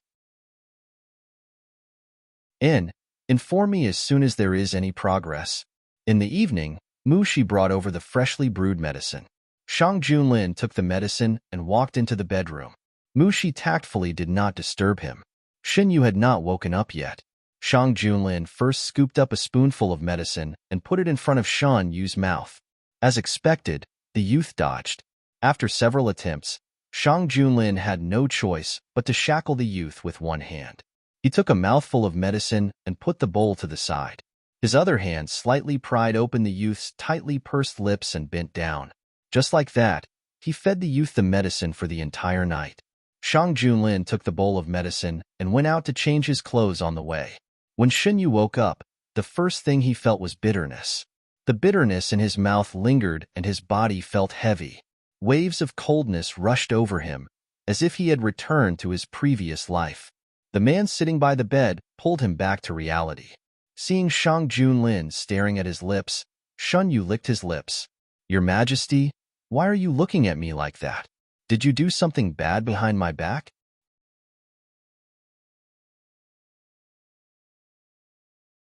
Chapter 52. Because of the medicine, Shen Yu's lips were rosy compared to his pale face. It was as if there was a touch of red on the white snow, making him look even more attractive. Shang Junlin still remembered the feeling. The bitterness of the medicine couldn't cover up the sweetness he felt. The tip of her dark red tongue stuck out from between her teeth and lips, sweeping across her rosy lips. Shang Junlin's eyes darkened. Shang Junlin put down the things in his hands and reached out to touch Shen Yu's forehead to check his temperature. It was not as cold as before. He gradually felt relieved. Imperial physician Gu said that if Shen Yu woke up, there would be no major problems. Shen Yu was stunned by Shang Junlin's series of actions. "Your Majesty, what happened?" "He's fine now." "Your Majesty, do you still want to hide it from me?" Shen Yu narrowed his eyes. The gray-clothed man obviously did something to induce his illness. Knowing that Shen Yu was not easy to fool, Shang Junlin helplessly told him what happened at Cangqi Mountain. "I have already sent the hidden dragon guards and the imperial guards to arrest him. There will be results soon." Shen Yu lay down for a long time and felt very uncomfortable. Especially in his mouth, there was a bitter taste that could not be ignored. The taste was different from any medicine in his memory. He propped himself up and wanted to sit up. Shang Junlin saw this and helped him up. He stuffed a soft cushion behind his back. How do you feel now? I'm fine. It's just that my mouth is very bitter. Xinyu frowned and complained. What medicine is used this time? It's so bitter. Shang Junlin got up and came back with a cup of water. Drink some? Xinyu really wanted to suppress the bitter taste in his mouth. He held the cup and drank a big mouthful. It's sweet. Xinyu pursed his lips and drank it in small sips. Shang Junlin saw his eyebrows relax and answered, It's a new prescription made by Imperial Physician Gu. In order to maximize the effect of the medicine, he didn't add any medicine that could reduce the bitterness. No wonder I can feel the bitterness lingering in my sleep. Xinyu understood. Is this honey water? It tastes so sweet. Yes, Shang Junlin nodded. I was worried that you would feel bitter when you woke up, so I specially prepared it in advance. After drinking the cup of water, Xinyu ordered Shang Junlin to bring him some candied fruits and ate them. After eating the candies, the bitterness in his mouth was finally suppressed. Xinyu was also in the mood to delve into other issues, such as, Your Majesty, how did I drink such a bitter medicine? Xinyu was well aware of his willfulness in certain aspects. It was fine when no one indulged him, but when someone indulged him, it was impossible for him to drink such a bitter medicine, especially when he was in a comatose state. In his previous life, he had fallen into a coma many times because of his illness. Every time, his subordinates and doctors were helpless. They could only wait until he woke up to take the medicine. The doctor who treated him had told him more than once that every time he fell into a coma, he was worried that he would never wake up. He told him to change his temperament and not be so resistant to taking medicine when he was in a coma. Obviously, taking medicine when he was awake was very satisfying. Xinyu thought, I also don't want to take medicine when I'm awake. I can drink it every time without changing my expression because I have no other choice. When I'm in a coma, my body is controlled by instinct. It just reflects my instinct to not like bitter medicine. Xinyu recalled the bitter taste in his mouth when he woke up. Compared to his previous life, the taste was even worse. It was definitely not something he could drink when he was in a coma. He became more curious. After asking, Xinyu looked at Shang Junlin. Shang Junlin's expression did not change. If you are curious, I will feed you again later. Then you will know. Xinyu thought for a while and put this question aside. He asked something more important. I remember that I fell ill after I met the man in gray. Was it because of him? Shang Junlin held Xinyu's wrist and rubbed it. It's very likely, but we can't rule out other factors. It was because of this that Shang Junlin asked the hidden dragon guards and the Imperial Army to surround Sangqi Mountain. From the time they got off the carriage to the time they met the man in gray, anyone they met in between could be a problem. Your Majesty, I want to go out for a walk. Xinyu was unable to sleep after lying down for an entire afternoon. Shang Junlin brought clothes and helped Xinyu change. Xinyu was already used to the Emperor's habit of dressing him up. He stretched out his arms and let Shang Junlin help him put on his coat and cloak. Xinyu's pale face was hidden behind the white fur collar. Shang Junlin tidied up his hair and held his belt as they walked out of the room. This time, Xinyu almost used up half of his energy. Xinyu could not exert any strength. He leaned on Shang Junlin's body and let the man carry him. Shang Junlin felt a weight on his body after taking 2 steps. He looked at the young man who was brazenly using his strength to walk and laughed. Where do you want to go? I will carry you there. Xinyu shook his head and decided to walk on his own. Shang Junlin was not angry when he was rejected. He supported most of Xinyu's weight and took him for a walk in the courtyard. The sky was not completely dark yet. The sunset spread from the horizon and dyed half of the sky red. Xinyu looked up and sighed. It's so beautiful. It's a pity that it's sunset. You can't see it today, but you can see it tomorrow. It's not a pity. Shang Junlin broke Xinyu's sadness. Your Majesty is right. Xinyu changed the topic. Your Majesty just mentioned Imperial Physician Gu. How did Imperial Physician Gu happen to meet us? Shang Junlin replied. He took his younger brother to Sangqi Mountain to pick herbs. After you fainted, he saw you in the crowd and came over. Where is Imperial Physician Gu now? He is in the village. Shang Junlin seemed to know what Xinyu was going to ask next, so he added, his younger brother is also there. Xinyu walked for a while and realized that this was the place he wanted to take Shang Junlin to. He was surprised. Your Majesty, why are you here? The situation was urgent. Your maidservant said this place was closer, so we came over. Shang Junlin wanted to see the place where Xinyu used to live. He thought that Xinyu had always wanted to come here. If he missed this opportunity, he might be disappointed. Therefore, he agreed to Mu Shi's proposal. Before Xinyu fell into a coma, he was worried that he would not be able to come to the village. He did not expect that when he woke up, he was already in the village. He was pleasantly surprised. Xinyu woke up, but Shang Junlin was still worried. He asked Eunuch Ming to invite Imperial Physician Gu. The main reason for bringing Imperial Physician Gu to the village was to make it easier to deal with Shan Yu's sudden situation. Imperial Physician Gu rushed over as soon as he heard the news. Gu Huai followed behind him with a medicine box. Xinyu walked around and was a little tired. Shang Junlin helped him to sit down in the pavilion. This manor occupied a large area. Xinyu looked around. He had not returned to this place for many years, and his memories faded away. His memories slowly recovered under the scenery that he could see. Your Majesty, look over there. Xinyu pointed to a big tree not far away. When I was young, I had people build a small swing there. Then, one year, there was a rainstorm and the rope broke. I was sad for a long time. Shang Junlin looked in the direction Xinyu pointed. It was a very big tree. It was so big that 3 people would not be able to encircle it. A thick branch stretched out horizontally. Traces of ropes could be vaguely seen on it. Shang Junlin could almost imagine a little dumpling sitting under a tree and swinging on a swing. Sunlight shone through the gaps between the leaves, and mottled light and shadow fell on the little dumpling's body. The breeze blew through his hair, and the little dumpling grew up bit by bit, turning into a young man. His silhouette turned from blurry to clear, and gradually became Shan Yu's current appearance. Your Majesty, Imperial Physician Gu is here.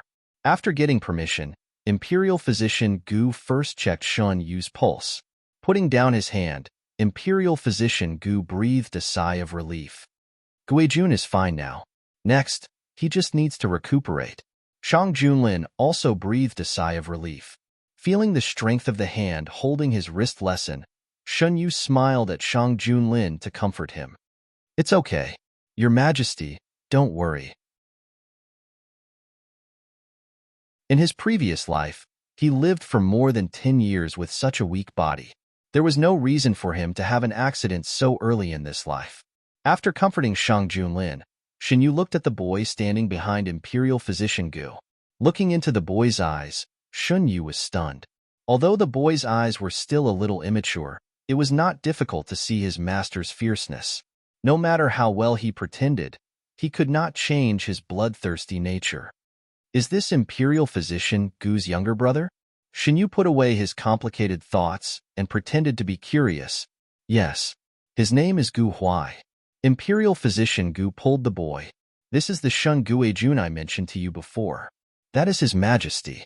It was the first time Gu Huai officially met the two of them.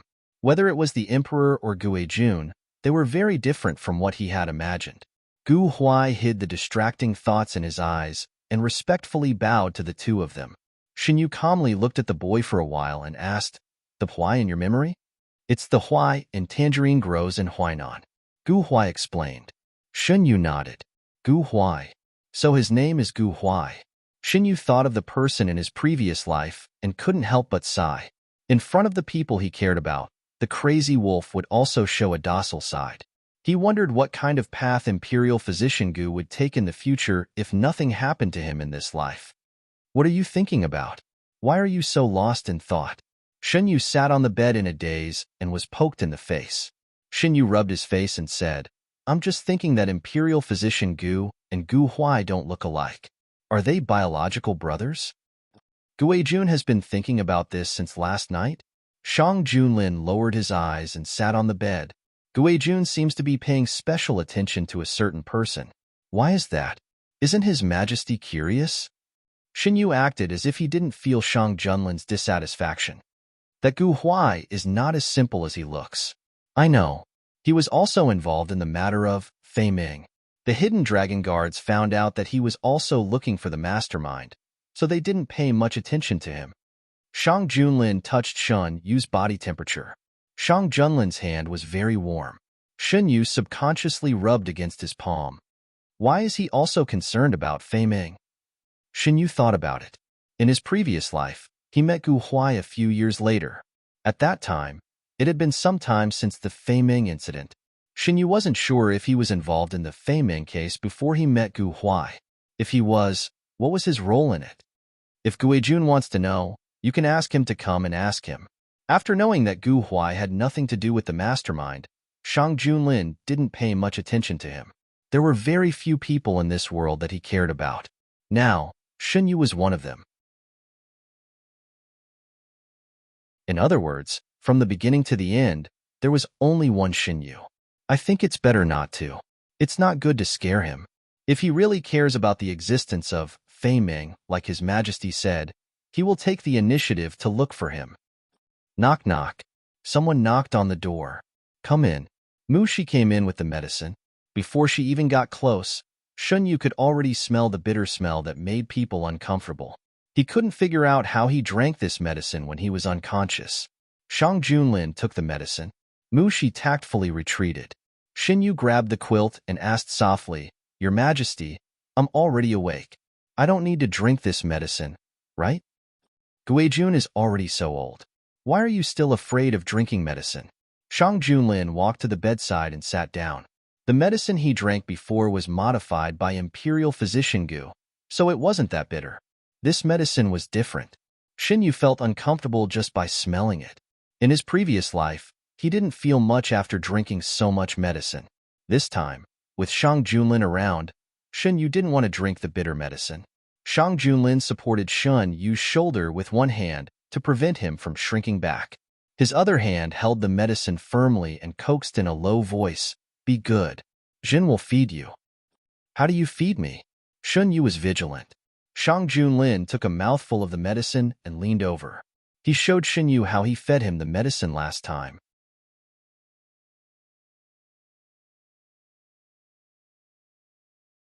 Chapter 53. Shun Yu felt something warm on his lips, and then the bitter medicine was poured into his mouth. Oh! Shun Yu resisted and pushed the man who was half on top of him. Unfortunately, all his resistance was in vain. The tip of the man's tongue pried open his teeth. The purpose of the man was to feed him the medicine, so he didn't go too deep. Shun Yu's hand that was pressing on the man's clothes unconsciously tightened. The medicine that he didn't have time to swallow slid down the corner of his mouth and wet the collar of his neck. Shun Yu couldn't refuse. On one side was the man's strong tongue, and on the other side was the medicine that was constantly being poured into his mouth. He could only comply with the man's wishes and swallow the medicine bit by bit. After swallowing the medicine in his mouth, Shun Yu felt that his lower teeth were gently scraped. He looked up and saw the man get up as if nothing had happened and was about to continue feeding him. Shun Yu didn't care about anything else. He grabbed the bowl of medicine and drank it without hesitation. He finally figured out how Shang Junlin fed him the medicine when he was unconscious. However, Shun Yu felt that it was better not to know. Seeing that Shun Yu obediently drank the medicine, Shang Junlin's eyes flashed with a trace of regret. He brought over the candied fruits that he had prepared earlier. Shun Yu ate some and finally felt that the bitterness in his mouth wasn't as bitter as before. Your Majesty, don't you want to eat some? Without waiting for Shang Junlin to answer, Shun Yu picked up a candied fruit and fed it to the man's mouth. Anyway, you suffered because of me. Your Majesty, you should taste the sweetness that I fed you. Shang Junlin lowered his eyes and ate the candied fruit in Shun Yu's hand. Is it sweet? Shun Yu tilted his head and looked at Shang Junlin's face. Yes, the candied fruit was sweet, but the candied fruit that Shun Yu fed him was even sweeter. After drinking the medicine, Shun Yu's clothes were a little dirty. He didn't want to lie on the bed anymore, so he ordered Shang Junlin, Your Majesty, my clothes are dirty. Quickly bring me a clean one. As he wished, Shang Junlin found him a set of clean clothes. Shun Yu stained his inner clothes. Before he changed his clothes, He glanced at Shang Junlin and said, "Shouldn't your majesty look away from indecent things?" She motioned for him to leave quickly. Shang Junlin remained unmoved. "Which part of your body have I not seen?" Shin Yu looked at him without saying anything. Finally, Shang Junlin was defeated. "I will turn around and not look, okay?" After that, Shang Junlin turned around. Shin Yu saw that he really had no intention of leaving, so she quickly changed her clothes and put on her outer robe. "Okay." Shang Junlin turned around and walked over to help Shin Yu tidy up his messy outer shirt. Breakfast had already been prepared. Knowing that the two masters had already woken up, Eunuch Ming ordered the servants to serve the food one by one. Shin Yu sat opposite Shang Junlin and pointed at a few dishes that he had never seen before. "Are these the new dishes developed by the plantation? This is a medicinal cuisine specially prepared for you." Shin Yu had eaten medicinal cuisine before, and without exception, there would be a faint medicinal smell. However, the dishes in front of him, even though he was so close, he couldn't smell a trace of medicinal smell. Shin Yu picked up a piece with her chopsticks and put it into her mouth. The meat was fresh and tender, and the taste was indeed different from what Shin Yu usually ate. However, it didn't taste like the medicinal cuisine that he had imagined. "I know that you don't like the smell of medicinal herbs, so these medicinal cuisines have been used to suppress the smell of medicinal herbs." Shang Junlin seemed to have sensed Shin Yu's doubts and explained, "Did you find the gray-clothed man?" After eating, Shin Yu thought of the strange gray-clothed man. He was very sure that he didn't know that person. Why would that person find him? What made him even more puzzled was, how could his illness be induced just by passing by? Shin Yu's illness had been there since he was a child. All the doctors who had treated him said that his illness came from his mother's womb. Shin Yu had never doubted this point. Now, it seemed that there was a hidden story behind this matter. As they were talking, the leader of the Imperial Guards asked to see Shin Yu outside. Shang Junlin didn't hide it from him and let him in to report. The leader of the Imperial Guards first greeted Shin Yu and Shang Junlin before he started to talk about business. "I sent people to search the mountain for a night and successfully caught a few people with evil intentions. They were sent to the prison for interrogation. The person that your majesty mentioned was also caught, but it wasn't my people who caught him." "Who was it?" "I brought them along with me. The people who came were wearing black uniforms." According to the leader of the Imperial Guards, these people were also active in the vicinity of Tsangchi Mountain and happened to catch the gray-clothed man who wanted to escape. If it wasn't for them, the gray-clothed man might have really escaped. The gray-clothed man was very familiar with the Imperial Guard's style. He avoided all of their detection routes and also had a way to deal with the hidden dragon guards. After a few rounds of camouflage to avoid detection, he disappeared from Tsangchi Mountain without a trace. "Thank you very much. If you need anything, you can ask directly." Shin Yu said, "We are just following our master's orders. There's no need for you to say anything." "Thank you," one of the black-clothed men replied. Shin Yu wasn't surprised by this reply. These two men looked like well-trained secret guards. He just didn't know which family in the capital had the ability to train such a team. After the Imperial Guards left, Shin Yu told Shang Junlin about his doubts. Shang Junlin pondered for a moment. "As far as I know, the existing aristocratic families in the capital are not enough to train such a group of people. Shin Yu, no matter who they are, they have helped us. We should thank them properly." Shang Junlin, "You are right." Shin Yu, "Your Majesty, do you think that these people are the same group of people who are investigating the Fei Meng incident?" Shang Junlin, "Do you mean that these people are Gu Huai's people?" Shin Yu nodded. "But we can't be completely sure." Shin Yu suddenly remembered that in his previous life, Gu Huai always had a group of people who were loyal to him. He had seen the strength of those people. If he had to say, they could be compared to the black-clothed men this time. The gray-clothed man was locked up in the dark prison, and there would be special people to interrogate him. Shang Junlin and Shin Yu only needed to wait for the results. Shin Yu found that Shang Junlin liked to stick to him even more. Except for the time when he had to review memorials every day, he liked to spend the rest of his time with him. If Shin Yu didn't find it boring to review memorials next to him, Shang Junlin wouldn't even let him leave during that time. "Your Majesty, you can't do this," Xinyu helplessly looked at Shang Junlin, who was holding onto his clothes. I just want to go out for a walk. You can wait for me to finish my official business first. Shang Junlin didn't let go. Xinyu argued, Your Majesty, we need to be independent of each other. Even if we are an ordinary husband and wife, we can't always stick together. After much persuasion, Xinyu finally won some private time for himself. Xinyu turned around and saw a young man in a navy blue short-sleeved shirt walking towards him. Young Master Gu, can I have a private talk with you? Gu Huai glanced at Mu Shi, who was beside Xinyu, and added, It's about Fei Ming. Of course. Xinyu turned to Mu Shi and said, You can leave first. The fish had taken the bait. Originally, after confirming that his body was fine, Imperial Physician Gu could leave. Xinyu wanted to confirm some things, so he asked Shang Junlin to keep Imperial Physician Gu.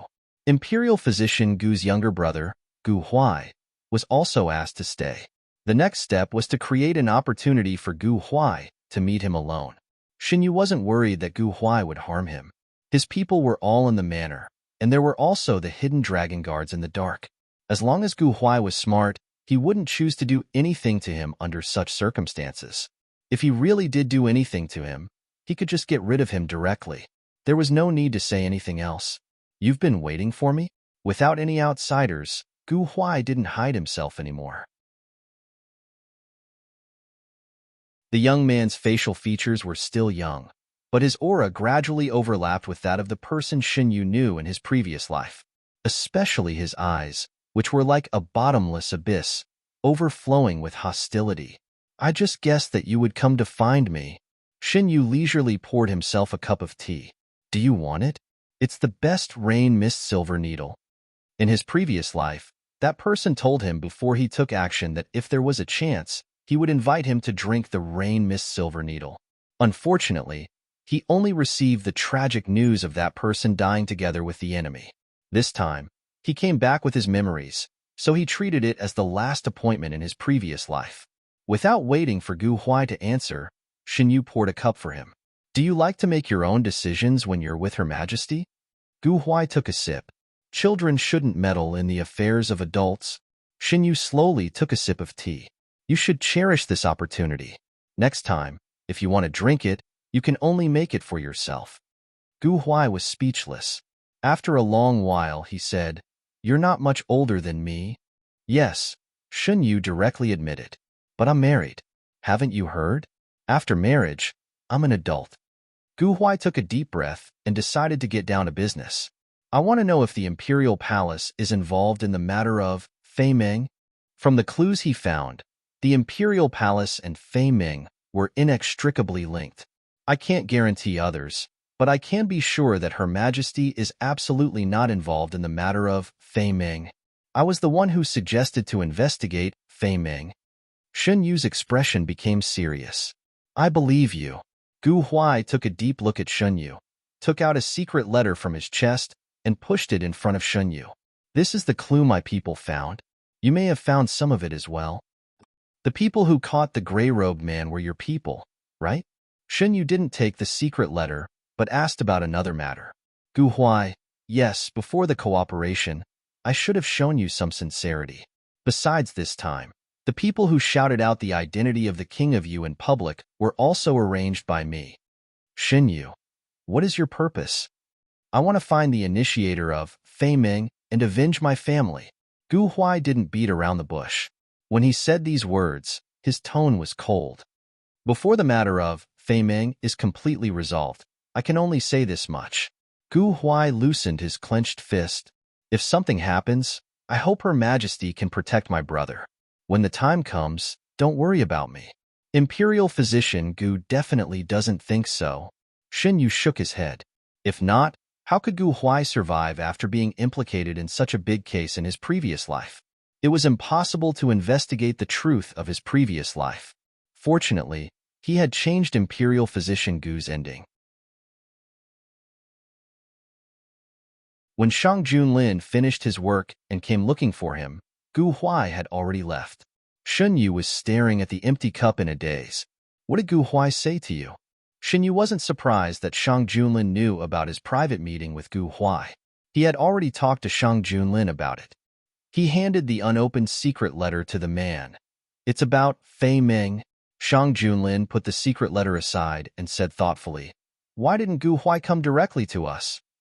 Maybe he has a knot in his heart. If he is really a child of that family who survived." Thinking about it, Shinyu felt that if his family died because of the imperial family's muddle-headedness, he wouldn't be nice to the imperial family either. Of course, this was on the premise that his family wasn't like Zhanbei Ho. It was better not to have them. "Your Majesty, don't you want to see what's inside?" After returning to the room, Shinyu saw that the man had no intention of opening the secret letter and asked, "Guijun, come and look with us." Shinyu walked over and was pulled onto the man's lap. His waist was tightly hugged. Shinyu struggled, but the man didn't move. This position was too dangerous. Shinyu didn't dare to move too much. He could only accept his fate and nestled in the man's arms.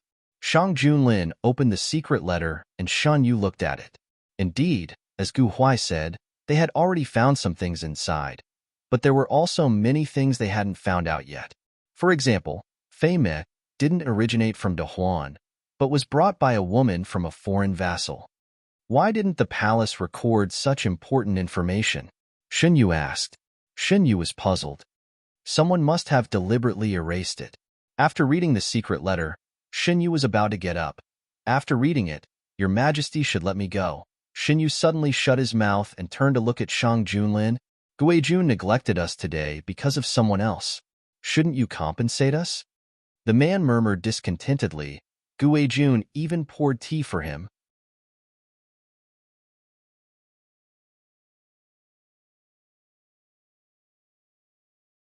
Chapter 54. Shang Junlin felt the side of his neck being bitten. With the previous experience, he didn't dare to use too much force this time. He only used the tip of his teeth to bite a small piece of skin and gently rubbed it. This was undoubtedly more unbearable than direct pain. Shinyu was tightly held in the man's arms. He couldn't move and could only let Shang Junlin do whatever he wanted. Didn't His Majesty acquiesce? Shinyu asked while breathing unsteadily.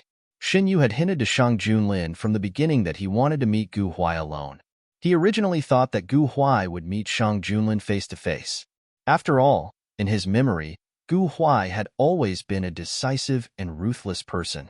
In order to achieve his goal, he would put everything aside. Maybe it was because Imperial Physician Gu was still alive in this life, so Mad Wolf was willing to put shackles on himself. "What are you thinking about?" Noticing that Shinyu was absent-minded, Shang Junlin increased his strength as if he was punishing him. Shinyu didn't have time to think about anything else. "I think His Majesty just found a random reason to bite me." Shinyu muttered discontentedly. How can His Majesty think so? If His Majesty didn't refuse to take the initiative, I wouldn't have to take it personally. The wet feeling turned to the side of his face and spread all the way up to his delicate jawline, small chin, and finally fell to the corner of his lips. Shang Junlin stared at the soft lips in front of him. His eyes were as dark as the abyss. He once kissed the lips of the young man when he was unconscious. Even though there was a bitter medicine between them, he couldn't ignore the touch at that moment. It was so soft. With the body temperature of the young man, just a touch could bring an indescribable shiver. At that time, he was in a hurry to feed the young man the medicine and ignored all other feelings. Only when he thought about it later, the feeling of being ignored emerged from the depths of his memory. It was deeply rooted in his mind. Feeling the man's breath getting closer and closer to his lips, Shunyu tilted his head. The man's kiss that should have fallen on his lips fell to the corner of his lips. Shinyu stubbornly tilted his head and refused to let Shang Junlin's lips touch his. "Why is you unwilling?" Shang Junlin did not force her. He continued to peck and nibble on Shan Yu's face, leaving waves of numbness. Shinyu himself couldn't tell the reason. At the same time, he couldn't help but feel wronged. "Let go of me." Shang Junlin compromised. He kissed Shan Yu's forehead to comfort her and let her go. Shinyu slid down from Shang Junlin's body and sat aside. She looked a little dazed. "Why do you feel wronged?" Shang Junlin got up and squatted in front of Shinyu. You and I are husband and wife. It's normal for us to do these intimate things. I know you might not be used to it for the time being." I'll wait for you to get used to it. He had given them enough leeway, but he was also strong enough that they could not refuse. Shen Yu touched his face blankly. Am I so obvious? A Yu is about to slap your unwillingness on my face. Shang Junlin held Shen Yu's hand and squeezed it gently. You and I are husband and wife. We can do any intimate things. Shen Yu didn't know what he was thinking. He didn't resist Shang Junlin's intimacy. He even liked it a little. However, he didn't want to break through the last line. It was as if something was warning him that once he broke through, something he didn't want to see would happen. I know. After a moment of silence, Shen Yu whispered, I will. Shang Junlin covered his lips with his palm and interrupted his unfinished words. It's my fault for making a Yu feel uneasy. A Yu doesn't have to force yourself to cater to me. What Shang Junlin wanted was a willing Shen Yu. He could feel that Shen Yu had a knot in his heart. Although he didn't know where this knot came from, he would find a way to untie it. Your Majesty, hug me. Shen Yu was never sad. Putting away those messy thoughts, Shen Yu thought to himself, let nature take its course. If something really happened, he believed that he had the ability to solve it. Shang Junlin stood up, leaned over, and held Shen Yu tightly in his arms. The man's biting cold breath gradually filled the empty space. Shen Yu was surrounded by the familiar breath, and his heart gradually calmed down. After returning to the palace, I'll make tea for your Majesty. What would your Majesty like to drink? Shen Yu put his hands around the man's waist and buried his face in the man's arms. As long as it's made by a Yu, I'll like it. The commotion caused by Tsangqi Mountain was too big. Although the news was blocked, some ministers still received the news that His Majesty and the Emperor had been assassinated. It was also at this time that they found out that Shang Junlin had taken Shen Yu out of the palace. Admonishing memorials poured in like dancing snowflakes. They all urged Shang Junlin to stay in the palace and not make trouble. Nothing happened this time. It could be said that he was lucky. Who could guarantee that there wouldn't be any problems next time? What if there was? Shen Yu casually flipped through a few memorials piled up on the short table. They were all urging Shang Junlin to return to the palace. Their memorials all talk about these things? Shen Yu was slightly speechless. There are also some that talk about serious matters. Shang Junlin pointed to a small pile of memorials in front of him. Shen Yu put back the memorials in his hand, walked to Shang Junlin, and sat down.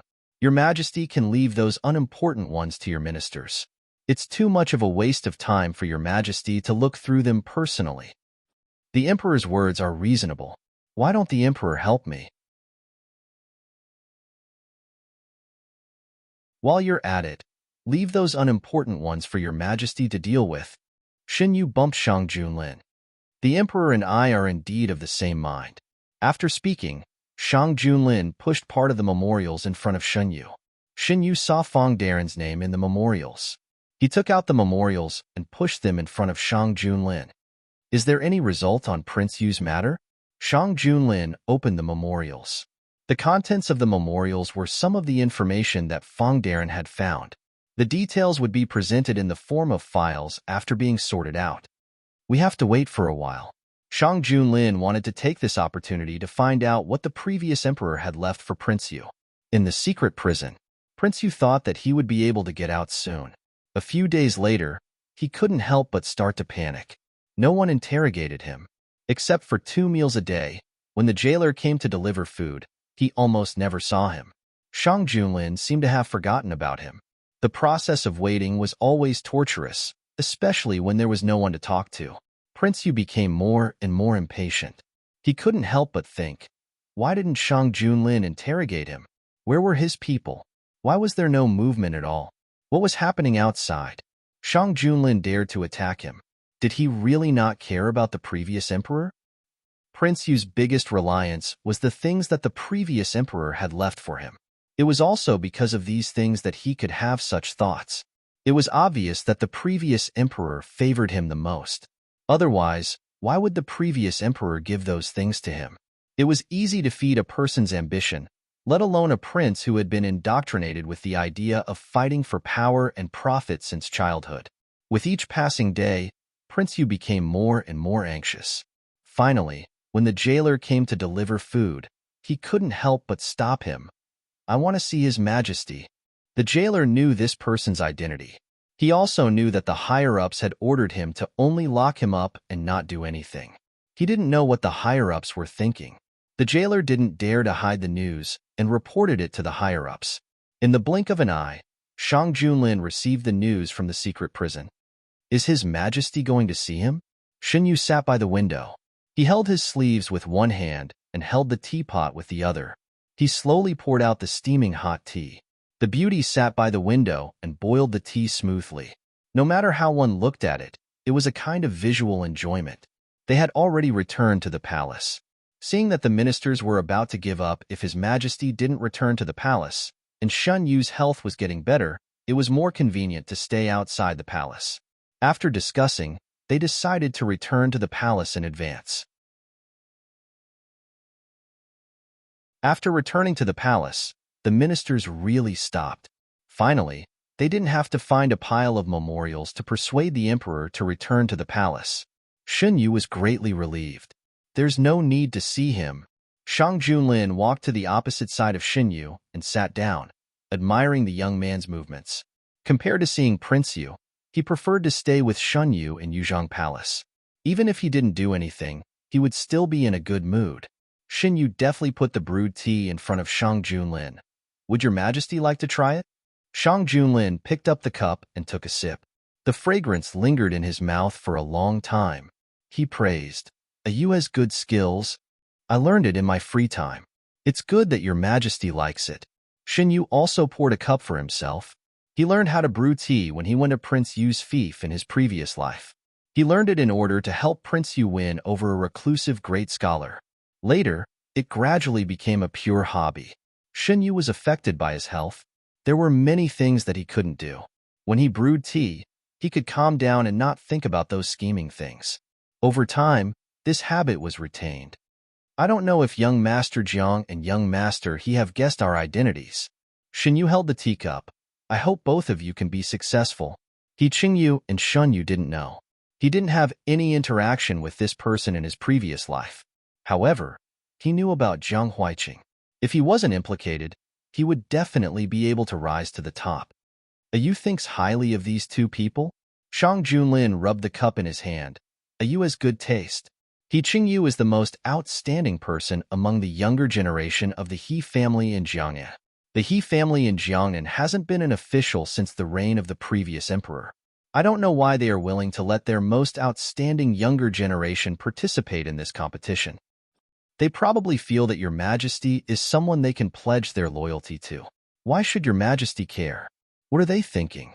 If He Qing Yu is really as outstanding as the rumors say, wouldn't he be able to display his strength better by serving the country? Otherwise, why would there be a saying of learn both civil and martial arts and serve the emperor's family? Yu is really... Shang Junlin shook his head. Yu has been paying attention to Jiang Huaiqing. Is he really that outstanding? How should I put it?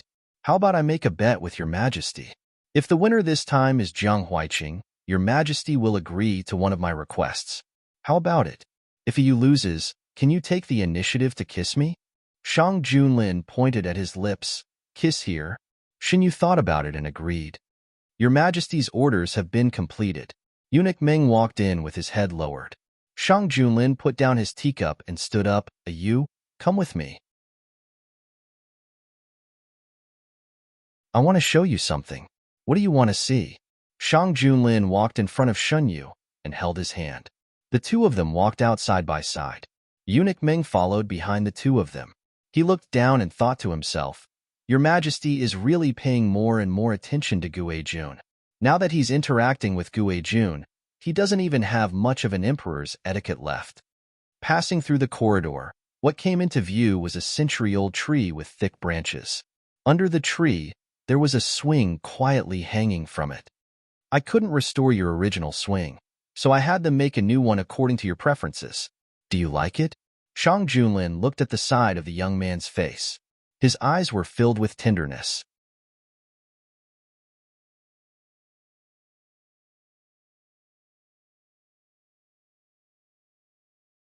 Chapter 55.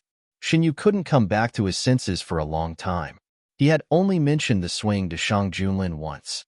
He didn't expect that Shang Junyue would build a swing for him in Yuzhong Palace in the blink of an eye.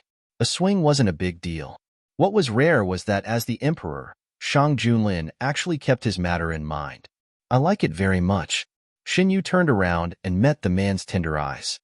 He repeated, I really like it, Your Majesty. Let's go and take a look. Shang Junlin held Shen Yu's hand and walked towards the swing. The man's hand was warm and strong. Xin Yu's hand was curled up in the man's palm, like a tired bird that had found a shelter from the wind and rain. Xin Yu looked at the swing that had suddenly appeared and gave him a great surprise. The rope hanging on the swing was 2 fingers thick. There were green vines with white flowers wrapped around it. The seat below was very big enough for him and Shang Junlin to sit down together. Xin Yu walked around the swing and felt a little itchy. Your Majesty, I'll sit on it. Please push me. Xin Yu finished speaking and sat on the swing. For comfort, the wooden chair was covered with a thick velvet blanket to isolate the coolness of the wooden chair and reduce the hardness of the wooden chair. Shang Junlin walked behind Xin Yu and slowly pushed the swing.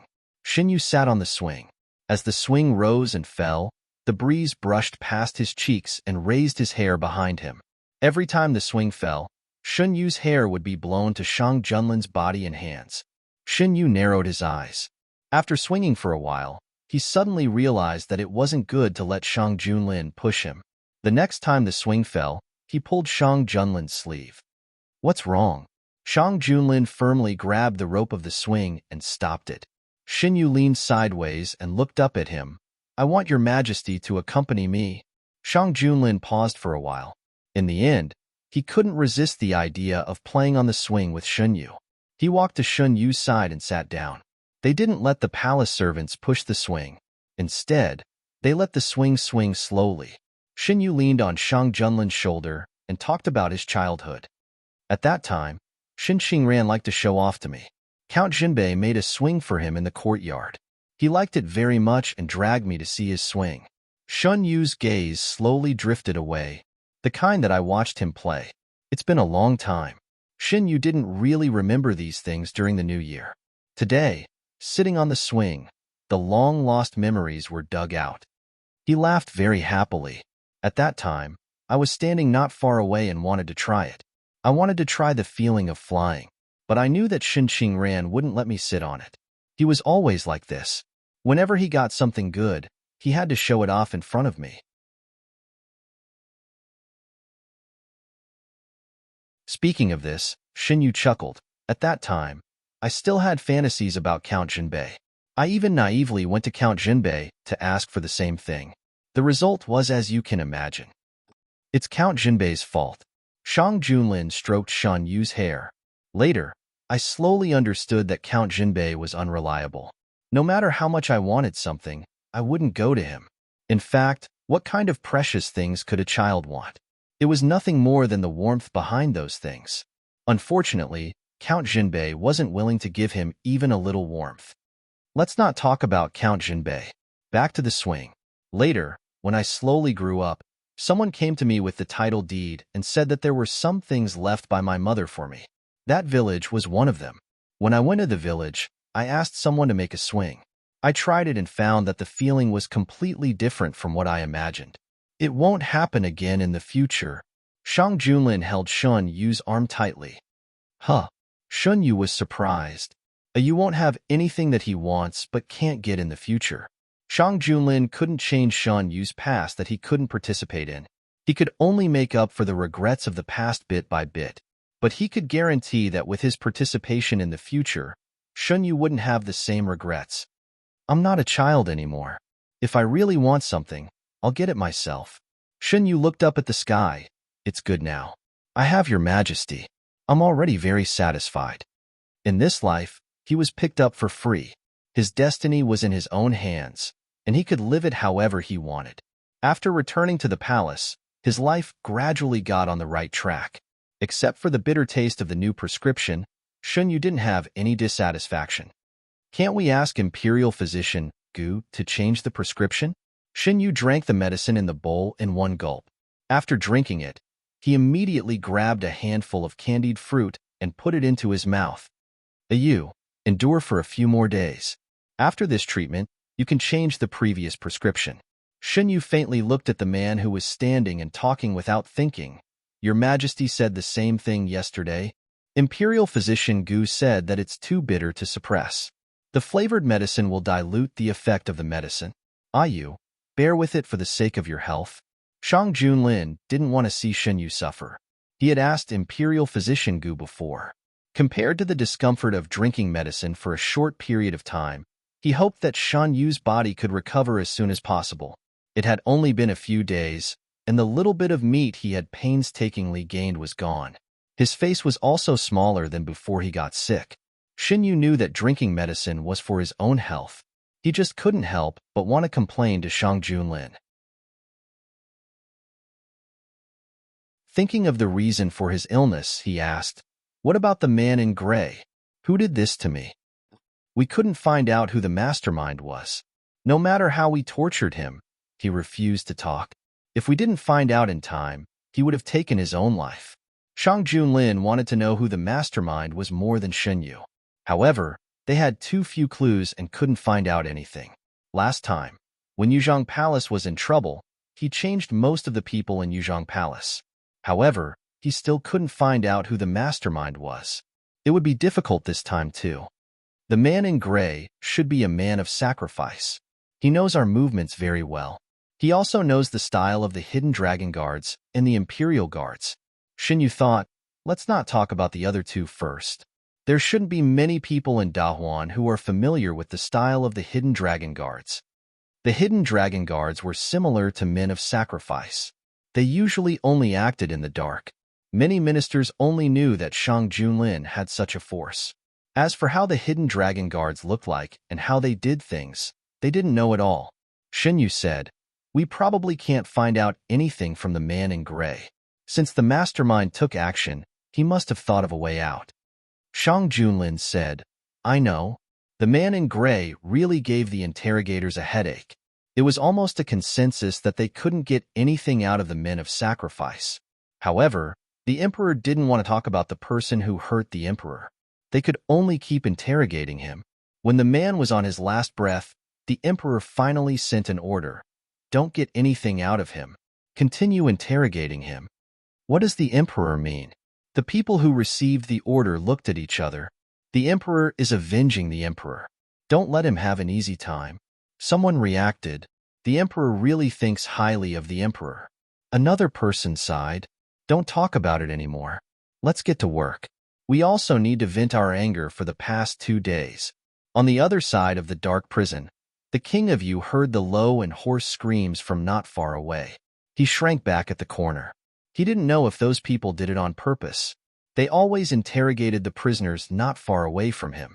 It was fine if it happened once or twice. However, if it happened too many times, even the gods couldn't stand the screams that always lingered in his ears. In addition to the screams, there were also all kinds of hair-raising sounds of punishment. The sizzling sound of hot soldering iron coming into contact with skin, the teeth-numbing creaking sound, the sound of whips falling in the wind, and the sound of people being hit. After a few days, the king of you was mentally and physically exhausted. His dreams were filled with similar sounds. He couldn't stay here any longer. He had to get out. The king of you didn't care about the previous emperor's instructions. He didn't want to use those forces unless it was absolutely necessary. He only wanted to get out of this dark place and get away from those torturous sounds. Your Majesty, there is movement. The leader of the hidden dragon guards knelt on the ground respectfully and said, Don't alert the enemy first. I want to catch the big fish behind the king of you in one go. Shang Junlin supported his head with one hand and sat on the throne. His tone was calm. Yes. The king of you used a special method to contact someone. He was finally relieved. When he heard the screams next door, it wasn't as unbearable as before. The screams next door continued. Occasionally, he could hear some whispers. They were all talking about how the emperor doted on Shen Guijun. The king of you sat by the wall and subconsciously thought of the elegant young man in blue. Shen Yu. What exactly went wrong that caused Shen Yu's attitude to change so drastically overnight? The king of you still couldn't figure it out. Shen Yu heard the King of Yu's movements from Shang Junlin. He was puzzled. Why did he suddenly lose his mind? With the King of Yu's cautiousness, it didn't make sense that he couldn't endure being imprisoned for a few days. I asked them to put the interrogation location near the King of Yu, Shang Junlin said calmly. Puffed. Shen Yu couldn't help but laugh. How did your majesty think of this method? Shen Yu could already imagine how torturous the King of Yu was during this period of time. The King of Yu was someone who couldn't tolerate noise. With that kind of noise lingering in his ears every day, it was already his limit for him to only take action now. It's because you taught me well, Shen Yu. What did I teach your majesty? Shang Junlin reminded him. Last time, you asked me to send a letter to the King of Yu's lovers, Shen Yu choked. Thinking of the King of Yu's bad luck during this period of time, he decided not to argue with Shang Junlin. Speaking of the secret prison, Shen Yu thought of another person who was imprisoned in the secret prison. Your Majesty, is there any news about the He family? Yes. Shang Junlin frowned slightly. They secretly arrived in the capital. In the capital, they didn't do anything. In order to avoid alerting the enemy, Shang Junlin only asked people to pay attention to their every move. For the time being, he didn't do anything else. The He family, the mysterious force behind the He family, and the King of Yu. Shen Yu connected the three together and couldn't help but have a new idea. Maybe the young master he was just a cover? If the King of Yu didn't get the help of the mysterious force because he saved the young master he know, if that was the case, the King of Yu didn't need to spend so much effort to get the young master he out of the secret prison. The King of Yu was a person who wouldn't do anything without benefits. If there weren't enough benefits, he wouldn't take such a big risk to save a person who was deeply imprisoned. Your Majesty, you should also pay attention to the young master he's movements during this period of time. Shen Yu reminded him. I'll pay attention. Shang Junlin finished speaking, put down the memorial in his hand, and approached Shen Yu, who was standing on the other side. Does your highness still remember our bet? The imperial examination in spring is about to begin. Shang Junlin carried Shen Yu to the soft couch and gently put him down. Then, he leaned over. Shen Yu turned around and escaped from Shang Junlin's shackles. The outcome hasn't been decided yet. Your Majesty, why are you so anxious?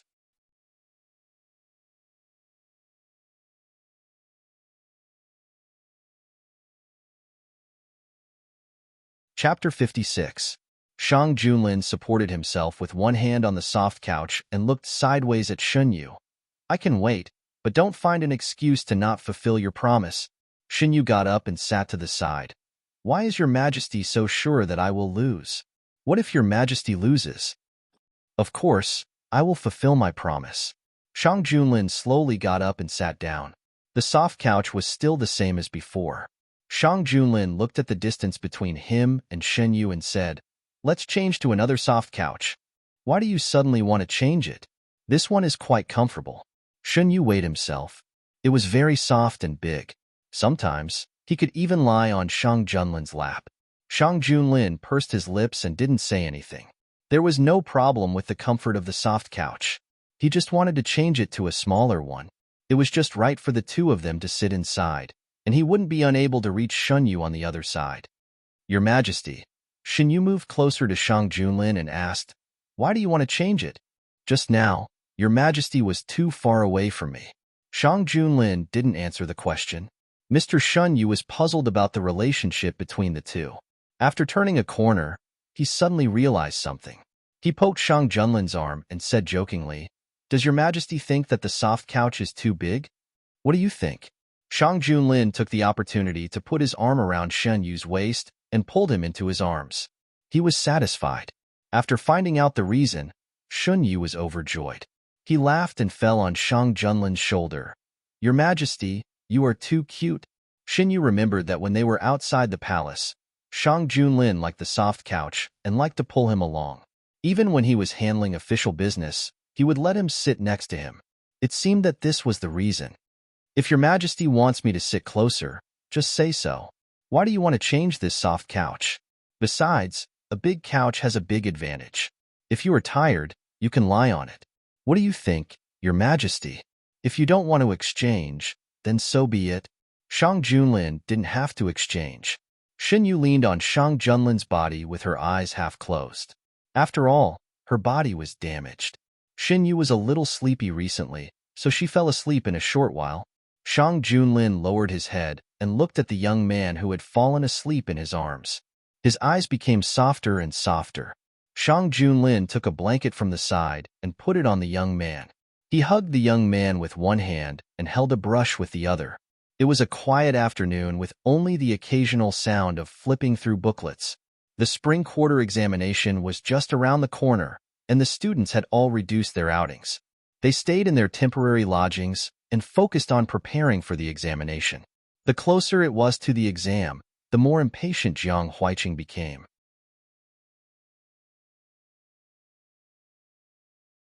He knocked on the door of the room next door. "Brother Chengyu, are you busy?" After a while, the door opened, and a man in a navy blue robe appeared behind the door. "Come in." Jiang Huiqing walked in with his books. "I haven't seen young Master Lin and young Master Yu for a few days. Aren't they also going to participate in the spring quarter examination? Why haven't I seen them?" Jiang Huiqing placed his books beside He Chengyu. "Why are you looking for them?" He Chengyu poured a cup of tea for the two of them. "To get together. After the examination, we're all over the place. I don't know if we can still get together." Jiang Huiqing picked up the teacup and took a sip. "Good tea. If we pass the examination, we'll be able to see each other as officials in Dahuan." He Chengyu looked down at the tea leaves floating in the cup. The two of them were obviously people of high positions. It was unlikely that they were also examinees. "Brother Chengyu is right. If fate wills it, we'll meet again. Let's not think about it anymore. I'm here today to ask Brother Chengyu for help." Jiang Huiqing opened his book and pointed at a few places. "Here, here, and here. I've thought about it for a few days, but I still don't understand." He Chengyu leaned closer to take a look and shared his opinion. The two of them discussed for a while. Jiang Huiqing suddenly understood. "So I was wrong. Huiqing's interpretation is quite novel. I wonder if it's convenient for me to ask who your teacher is?" The two of them met on the way to the capital. One of them was from an aristocratic family, while the other was from a poor family. Unexpectedly, they had similar interests and decided to travel together after learning that their destination was the same. Jiang Huiqing was not guarded against people. It didn't take long for He Chengyu to figure out some basic information about Jiang Huiqing. In return for a favor, He Chengyu also told Jiang Huiqing about himself.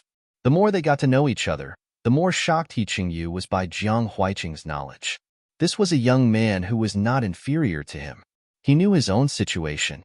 He was nurtured by the He family's resources. Jiang Huiqing was just an ordinary student from a poor family. The only person who could help Jiang Huiqing break through the barrier between a poor family and an aristocratic family was the person who taught him knowledge. "My teacher." Jiang Huiqing suddenly fell silent. He Chengyu saw that in that instant, Jiang Huiqing's aura had undergone an earth-shattering change. In just a moment, he had turned back into the person he was familiar with. "I'm just an ordinary old man. If I wasn't picked up by my teacher in the ice and snow, I might not be able to stand here now." He Chengyu did not expect that there was such a complicated story. He was stunned and said, "Sorry, I didn't know. It's okay." Jiang Huiqing waved his hand carelessly. "I didn't tell you this."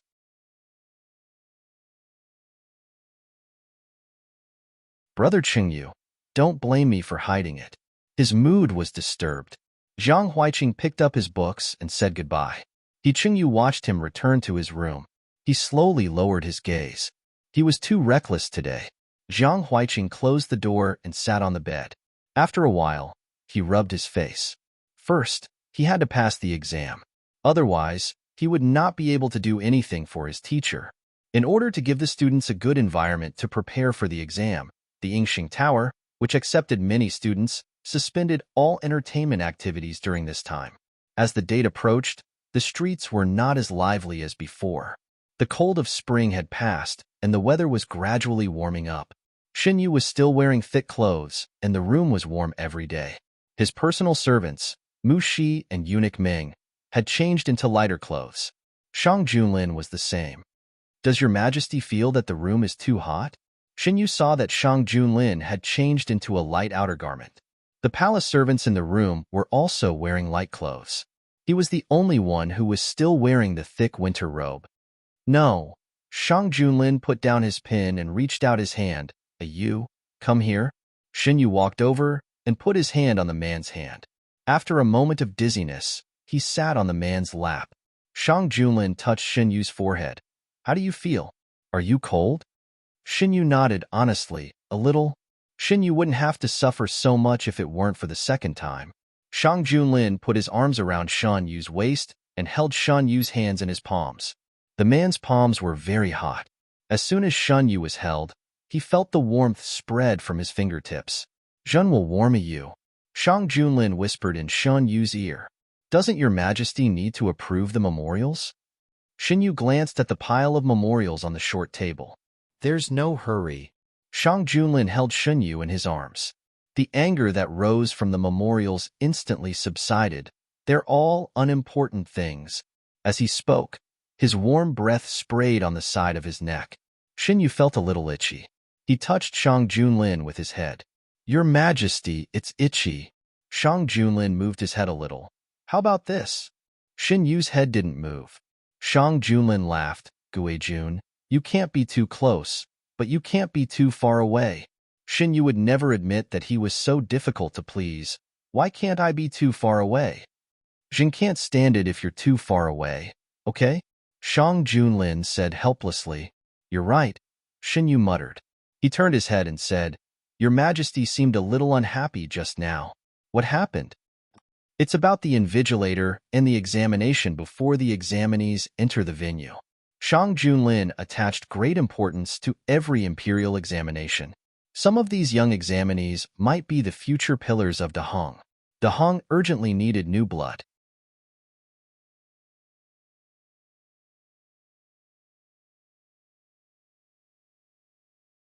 Mu Shi looked straight ahead and handed the letter over with both hands. Shang Junlin took the letter before Shin Yu. What does he say this time? Shin Yu took the letter from Shang Junlin. He didn't avoid him and opened the letter. The two of them read it together. The first part of the letter was similar to the previous times. At the end, the topic changed. It talked about a strange incident. Recently, someone came to him and mysteriously told him that there was a way for him to win first place in the examination.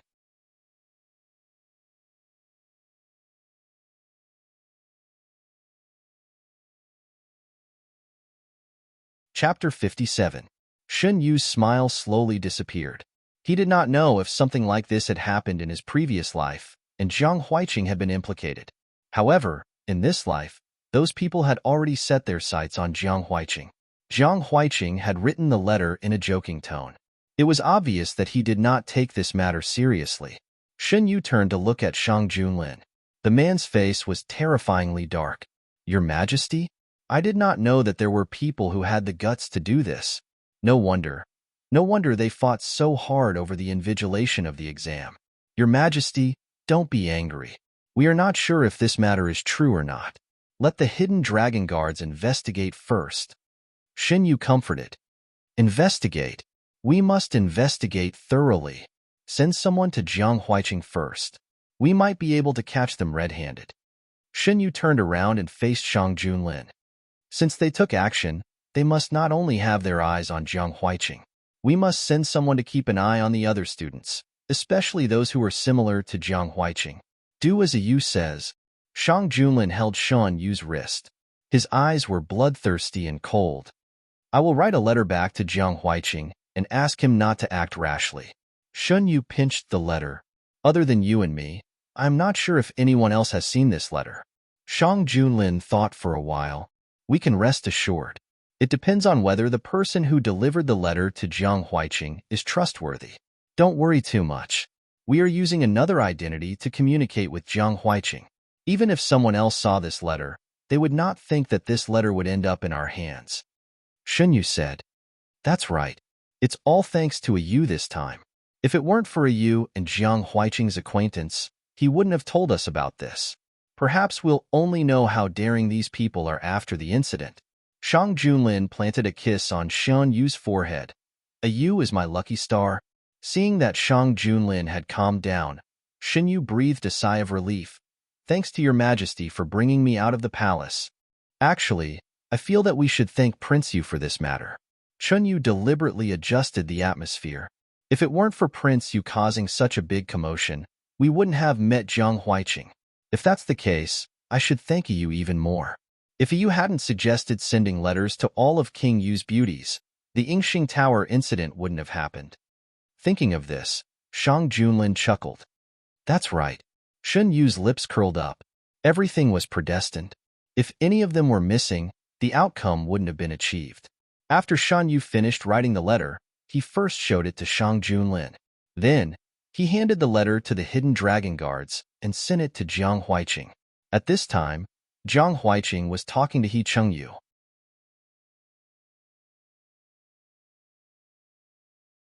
You don't know how interesting that person is.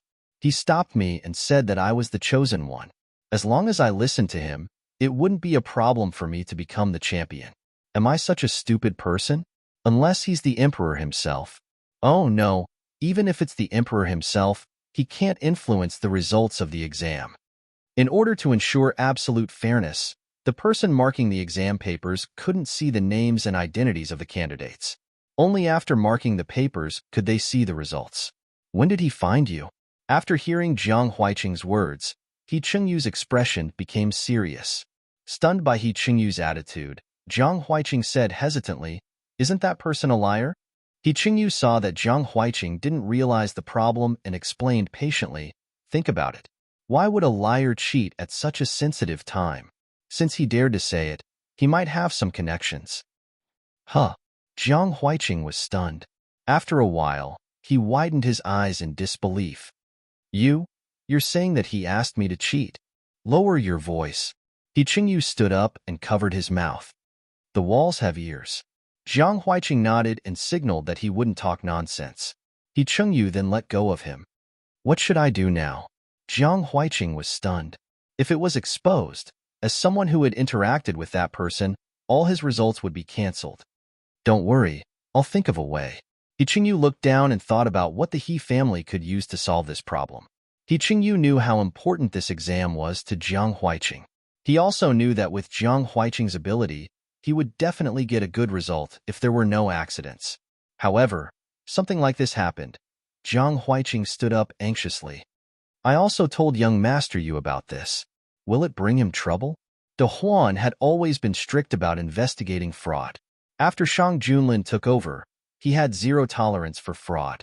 If something really happened, he wouldn't be able to escape and young Master Yu would also be implicated. I shouldn't have written the letter. What did you say? He Chengyu stood up abruptly. Jiang Huiqing was shocked and whispered, I said I shouldn't have written the letter. Not this sentence. He Chengyu interrupted him. I said I wrote the letter and told young Master Yu about this. I don't know if young Master Yu and the others will be implicated. Jiang Huiqing didn't understand why He Chengyu's reaction was so big, but he still repeated what he just said. He Chengyu suddenly sighed in relief. It's okay, they'll be fine. Why? Jiang Huiqing didn't understand. Because the identities of those two people were not simple. It was very likely that they were Her Majesty and Guijun themselves. He Chengyu answered in his heart. After the two sides met, He Chengyu used the He family's influence to investigate the capital. He couldn't find any information about those two people. It was as if they had appeared out of thin air. Combining the matters of Yingxing Tower and Sangxi Mountain, He Chengyu roughly came to a conclusion about those two people's identities. If it was as he thought, then everything that didn't make sense could be explained. Knock, knock. The sudden knocking on the door interrupted their thoughts. Jiang Huiqing stood up to open the door. There was an unfamiliar man standing at the door. Before he could ask, the man took out a letter and handed it to him. Young Master Yu said that you will understand after you read it. It was a reply from young Master Yu. Jiang Huiqing was slightly relieved. He took the letter and walked back into the house. Young Master Yu replied so quickly. Brother Chengyu, do you mind if I open it now? He Chengyu shook his head. Jiang Huiqing opened the envelope and took out the letter. The more he read, the more serious his expression became. After a while, he kept the letter. Young Master Yu and Brother Chengyu said the same thing. They asked me to be careful during this period, and not to alert the enemy. They also asked me to focus on preparing for the exam and not to worry about anything else. There will be professionals to take care of it. Since young master you said so, just do as he said. That person must have found more than one person. We have to be careful during this period. I know. The next period of time was calm. Perhaps it was because Jiang Huiqing knew some things, but he felt that it was the calm before the storm. The hidden dragon guards secretly infiltrated the student activity areas and gradually locked on to a few targets. Shang Junlin received feedback from the hidden dragon guards every day. Things were progressing in an orderly manner. King Yu's men also started to take action. In the imperial court, a minister stood up and requested for the matter to be settled quickly. Your Majesty, no matter what, King Yu is still a noble. We cannot keep him locked up in the secret prison. King Yu's matter involved too many women. To protect the reputation of these women, his actions were not announced, and he was locked up under another name. Furthermore, official Fong did not announce what he found out. Other than those who were well-informed or whose daughters were involved, most of the people did not know what King Yu had done. Official Ma was one of those who spoke up. Some time ago, someone had given him a lot of benefits. As long as he mentioned it in the imperial court, regardless of the outcome, he would be rewarded handsomely. Official Ma thought that it was just a matter of saying a few words. He was an imperial censor and his job was to advise the emperor. It was not a big deal for him to say a few words for King Yu. Oh, then what do you think I should do? Shang Junlin supported his chin with one hand and looked down at the ministers. Official Ma was at a loss for words.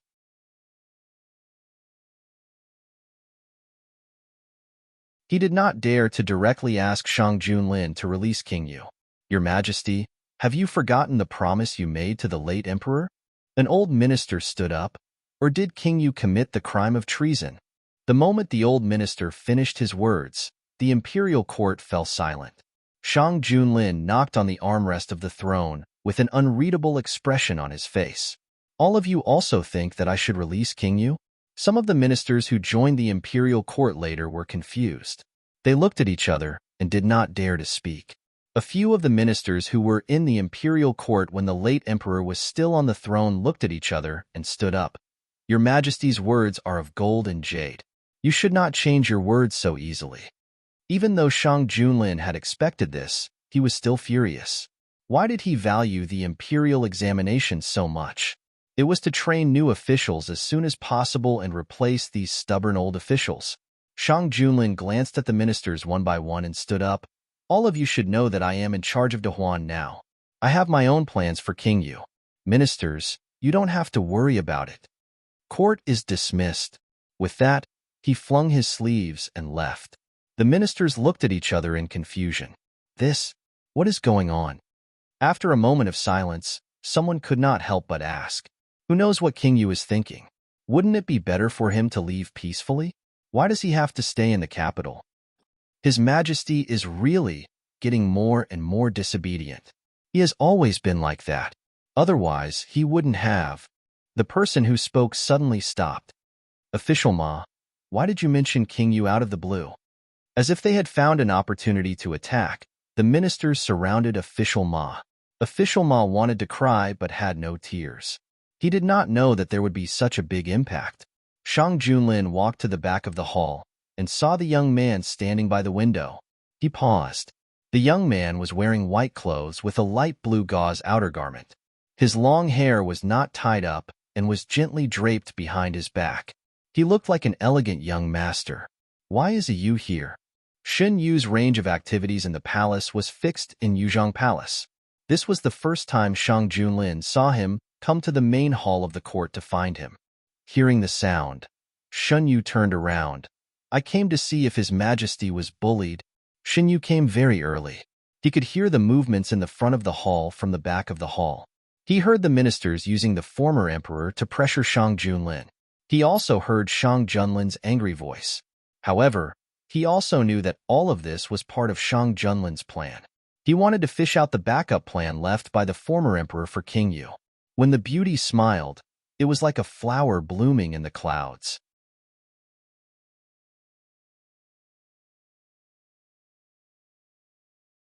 Shang Junlin did not have the mind to think about the ministers. He walked quickly to Shun Yu's side. If I was bullied, what would you do? What does your majesty want me to do? Go to the front of the hall and scold them? Shun Yu raised his eyebrows. No, no. How can a Yu's mouth be used to scold people? Wouldn't it be too convenient for them? Shang Junlin leaned closer and said with a hidden meaning, a Yu only needs to comfort me.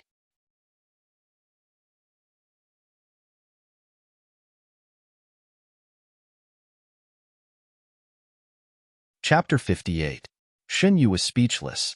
Your Majesty, how do you want me to comfort you? What do you think, a Yu? Shang Junlin moved closer to him. Shun Yu patted Shang Junlin's lowered head. All right. Your Majesty, don't be angry. These people are not worthy of your Majesty's anger. After that, Shun Yu slowly withdrew his hand. Is this how you comfort me? Shang Junlin laughed involuntarily. A Yu knows that's not what I mean. Shun Yu widened his eyes and revealed an innocent expression. If your Majesty doesn't tell me, how would I know what kind of comfort your Majesty wants? Keep pretending. The spring examination is about to end. Let's see what excuses you can use to fool me. Shang Junlin straightened his body and walked to the side with his hands behind his back. Your Majesty, why are you so sure that you will win? Shun Yu still did not understand. A Yu? Have you forgotten who determines the final results of the court examination? Shang Junlin looked at him with a smile. Shun Yu naturally knew this. He understood the meaning behind Shang Junlin's words and widened his eyes in disbelief. Your Majesty, you won't abuse your power for personal gain in order to win, right? If I can make you take the initiative to approach me, what's wrong with abusing my power for personal gain? Shang Junlin raised his eyebrows. Shun Yu walked closer and carefully observed the man's expression. He found that he really didn't seem to be joking. It seemed that he really did think this way. Shun Yu suddenly felt speechless. Your Majesty, do you really need to do this? Shun Yu walked around him. If you can't convince me, Your Majesty, don't expect me to be willing. Ha ha ha, I'm just kidding. Shang Junlin grabbed the young man walking beside him and picked him up. How can I be stupid in this matter? A Yu is really worried. When the time comes, I'll ask someone to put down a curtain. You can read the papers with me. Caught off guard, Shun Yu was lifted up. He put his hands on the man's shoulders. Shang Junlin picked him up like a child. He was taller than Shang Junlin. Shun Yu looked down at the man. Your Majesty, don't tell me this was your plan from the beginning? You want me to accompany Your Majesty to invigilate the examination? Shang Junlin patted Shun Yu's back and did not deny it. Does you want to go? I'll think about it. Shun Yu did not immediately refuse. Shang Junlin's tone just now did not sound like he was joking. If Jiang Huiqing and He Qingyu's results were not too different, Shang Junlin might really be biased and let He Qingyu become the top scorer. Anyway, it didn't matter who was first or second to him. Just based on this matter, Shang Junlin really had the constitution of a fatuous ruler. Shang Junlin could be a tyrant for his own reasons, but Shun Yu would never allow Shang Junlin to become a fatuous ruler because of him. It's not easy to come here. I'll take you around. Shang Junlin finished speaking and walked away. Shun Yu patted his shoulder. Put me down first. Shang Junlin thought for a moment. Shun Yu most likely did not want to walk around in his current position. He regretfully gave up the idea of carrying him and put Shun Yu down. When his feet touched the ground, Shun Yu slowly breathed a sigh of relief. He was really afraid that Shang Junlin would carry him out regardless of anything. Before he could stand firm, an arm wrapped around his waist. Shun Yu lowered his head and looked at the arm firmly around his waist. He paused and did not say anything in the end. A Yu, do you want to go to the front hall to take a look? Although it was a question, Shang Junlin directly walked towards the front hall. Shun Yu cast a sidelong glance at him. Your Majesty has already made a decision. Why are you still asking me? After the court, the ministers left one after another. At this time, the front hall was completely empty. The main hall of Dahuan's court was called the Throne Hall. It was supported by 9 pillars with golden dragons circling around them. Except for the throne at the top, the rest of the hall was empty. During the court, The ministers would stand below. The emperor sat on the high seat, and everything below could be seen at a glance. Under the guidance of Shang Junlin, Shin Yu walked into the main hall from the side door. Shin Yu was no stranger to this place. Before his rebirth, he was the most valued confidant of King Yu. He often followed him in and out of this place. Standing in the same place for 2 lifetimes, his state of mind had a completely different change. The man's strong arms supported him. A steady stream of warmth came from the other party's body. Shin Yu tilted his head and looked at the handsome side of the man's face. The man was wearing a black imperial robe embroidered with a lifelike 5-clawed golden dragon. With a golden edge, it showed the majesty of an emperor. Powerful, decisive, and in control of the life and death of the entire Dahuan. Such a man should be born to stand at the top. As an emperor, Shang Junlin was fully qualified. Shin Yu couldn't figure out, how did King Yu seize the throne from the hands of this person in his previous life? The more Shin Yu understood, the more he realized how powerful Shang Junlin was. He could fight his way out in such a harsh environment and climb to the throne. How could he be easily pulled down after sitting on the throne for decades? Unfortunately, the book he read after his death didn't mention this. Everything in his previous life couldn't be verified. Those secrets might be buried in the past forever. Only Shin Yu knew about the past. Noticing his gaze, Shang Junlin stopped. What's wrong? I'm just thinking about how it feels to sit on it every day. Shin Yu turned to look at the majestic dragon throne. You, just sit and you'll know. Seeing that Shin Yu was interested, Shang Junlin led him to the throne. Shin Yu stood at the bottom of the stairs and refused to move. I'm just curious. I don't need to experience it myself. You, don't worry. Is there any place in the palace that you can't go? Ignoring Shin Yu's protest, Shang Junlin picked up Shin Yu and walked up the stairs. Shin Yu silently nestled in Shang Junlin's arms. Finally, he couldn't hold back his curiosity and looked down. Every time he went up the stairs, his field of vision widened. After walking up the 9 steps, Shin Yu suddenly had the illusion that there was someone kneeling down below. Shang Junlin bent down and put Shin Yu on the dragon throne. He stood below and asked, You? How do you feel? Shin Yu was silent for a moment and answered honestly, I feel a little hard. The dragon throne was gorgeous, but it was also true that it was uncomfortable to sit on. The back of the throne was just a decoration. It was impossible to lean on it. Even if he leaned on it, he would only be scratched by the carved dragon. The armrests on both sides were wide, and there was no place to lean on. Needless to say, there was no cushion for him to sit on. He could only sit up straight. It was fine for a while, but after a long time, Shin Yu felt that he couldn't stand it anymore. In this world, who doesn't want to sit on this throne? Only you would dislike it for being uncomfortable. Shang Junlin rolled up his sleeves and sat beside Shin Yu. The dragon throne was big enough for 2 people to sit on. Shang Junlin sat on it, and Shin Yu leaned on him. Even if everyone in the world wants to sit on this throne, no one is more suitable than your majesty. Eunuch Meng stood below. Only he knew how shocked he was. He knew that his majesty valued Shin Yu very much and almost spoiled him to the heavens. But he never expected that just because of Shin Yu's curiosity, he would personally put Shin Yu on that throne. Sitting on this throne, he felt not only the power, but also the responsibility of shouldering the entire Daheng country, as well as endless loneliness. Shin Yu sat for a while and couldn't sit still anymore. Shang Junlin didn't stop him this time, and the 2 walked down the stairs. Your Majesty, aren't you afraid that I will also have thoughts about that throne? Shin Yu was curious. Monstrous power was at hand. How many people could resist such a temptation? If you wants it, then what's the harm in giving it to you? Shang Junlin stroked Shin Yu's hair on the temples. But you, if you want the throne, you have to accept the throne. There can be no one else. The man's eyes darkened. Otherwise, if I can let you sit on that throne, I can also make it so that you will never be able to touch that throne. How can the throne be better than your majesty? It's better to let your majesty worry about the affairs of the world. I only want your majesty.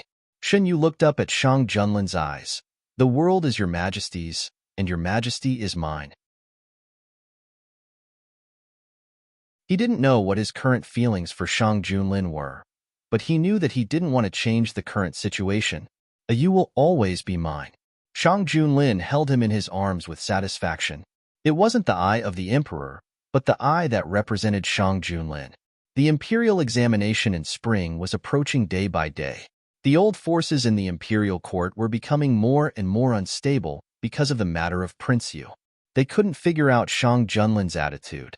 Their probing seemed to anger the emperor, but it didn't achieve any of the effects they wanted. Releasing Prince Yu was both a goal and a pretense. It was a collision between the old and the new forces.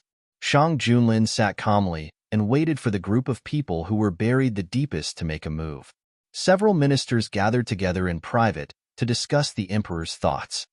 What does His Majesty want to do this time? When have we ever guessed His Majesty's thoughts? In the past, His Majesty was very tolerant of the vassals. This time, I don't know why, but he made a move one after another. Does he not intend to care about the blood ties? You're wrong about this. When has His Majesty cared about these things? It's not like everyone doesn't know how His Majesty ascended the throne. Did you forget just because he didn't do anything in these years? So His Majesty really wants to kill Prince Yu this time? I heard some gossip here. Do you know the noble who has been very favored recently? Before she entered the palace, it was said that she and Prince Yu had a relationship. The person who spoke gave a you-all-know look. Based on how favored that person is, His Majesty can do anything to Prince Yu. Huh. The person who heard this gasped. So His Majesty is targeting Prince Yu on purpose? In an inconspicuous corner, someone quietly stood up and left. The person who spoke the truth quietly glanced over there and continued to speak. All kinds of things outside the palace didn't affect the inside. Shin Yu lived a leisurely life. He didn't need to drink the extremely bitter medicine anymore. His mood became more and more relaxed. Because of the previous incident, Jiang Huiqing wrote letters more frequently. Occasionally, there would be a few letters from He Chengyu. They were all about their recent discoveries. Shin Yu simply chose a hidden dragon guard to be in charge of this matter. With the cooperation of both sides, they had already found a lot of useful clues. As long as they found the mastermind, they could directly arrest him. Shin Yu turned over and half lay on Shang Junlin's chest. I hope this incident won't affect the exam. Shang Junlin hooked Shan Yu's hair. Those who have close contact with those people will be investigated thoroughly before deciding whether to participate in the exam. In fact, it will save a lot of effort if all of them are not allowed to enter the exam hall. Shin Yu looked down. Then one of you definitely lose? Shang Junlin chuckled. Or does you want to lose to me? I welcome him. You're tuning in to the Romance Rendezvous YouTube channel. We're so grateful for your support, and don't forget to subscribe to join us on this incredible journey through captivating stories.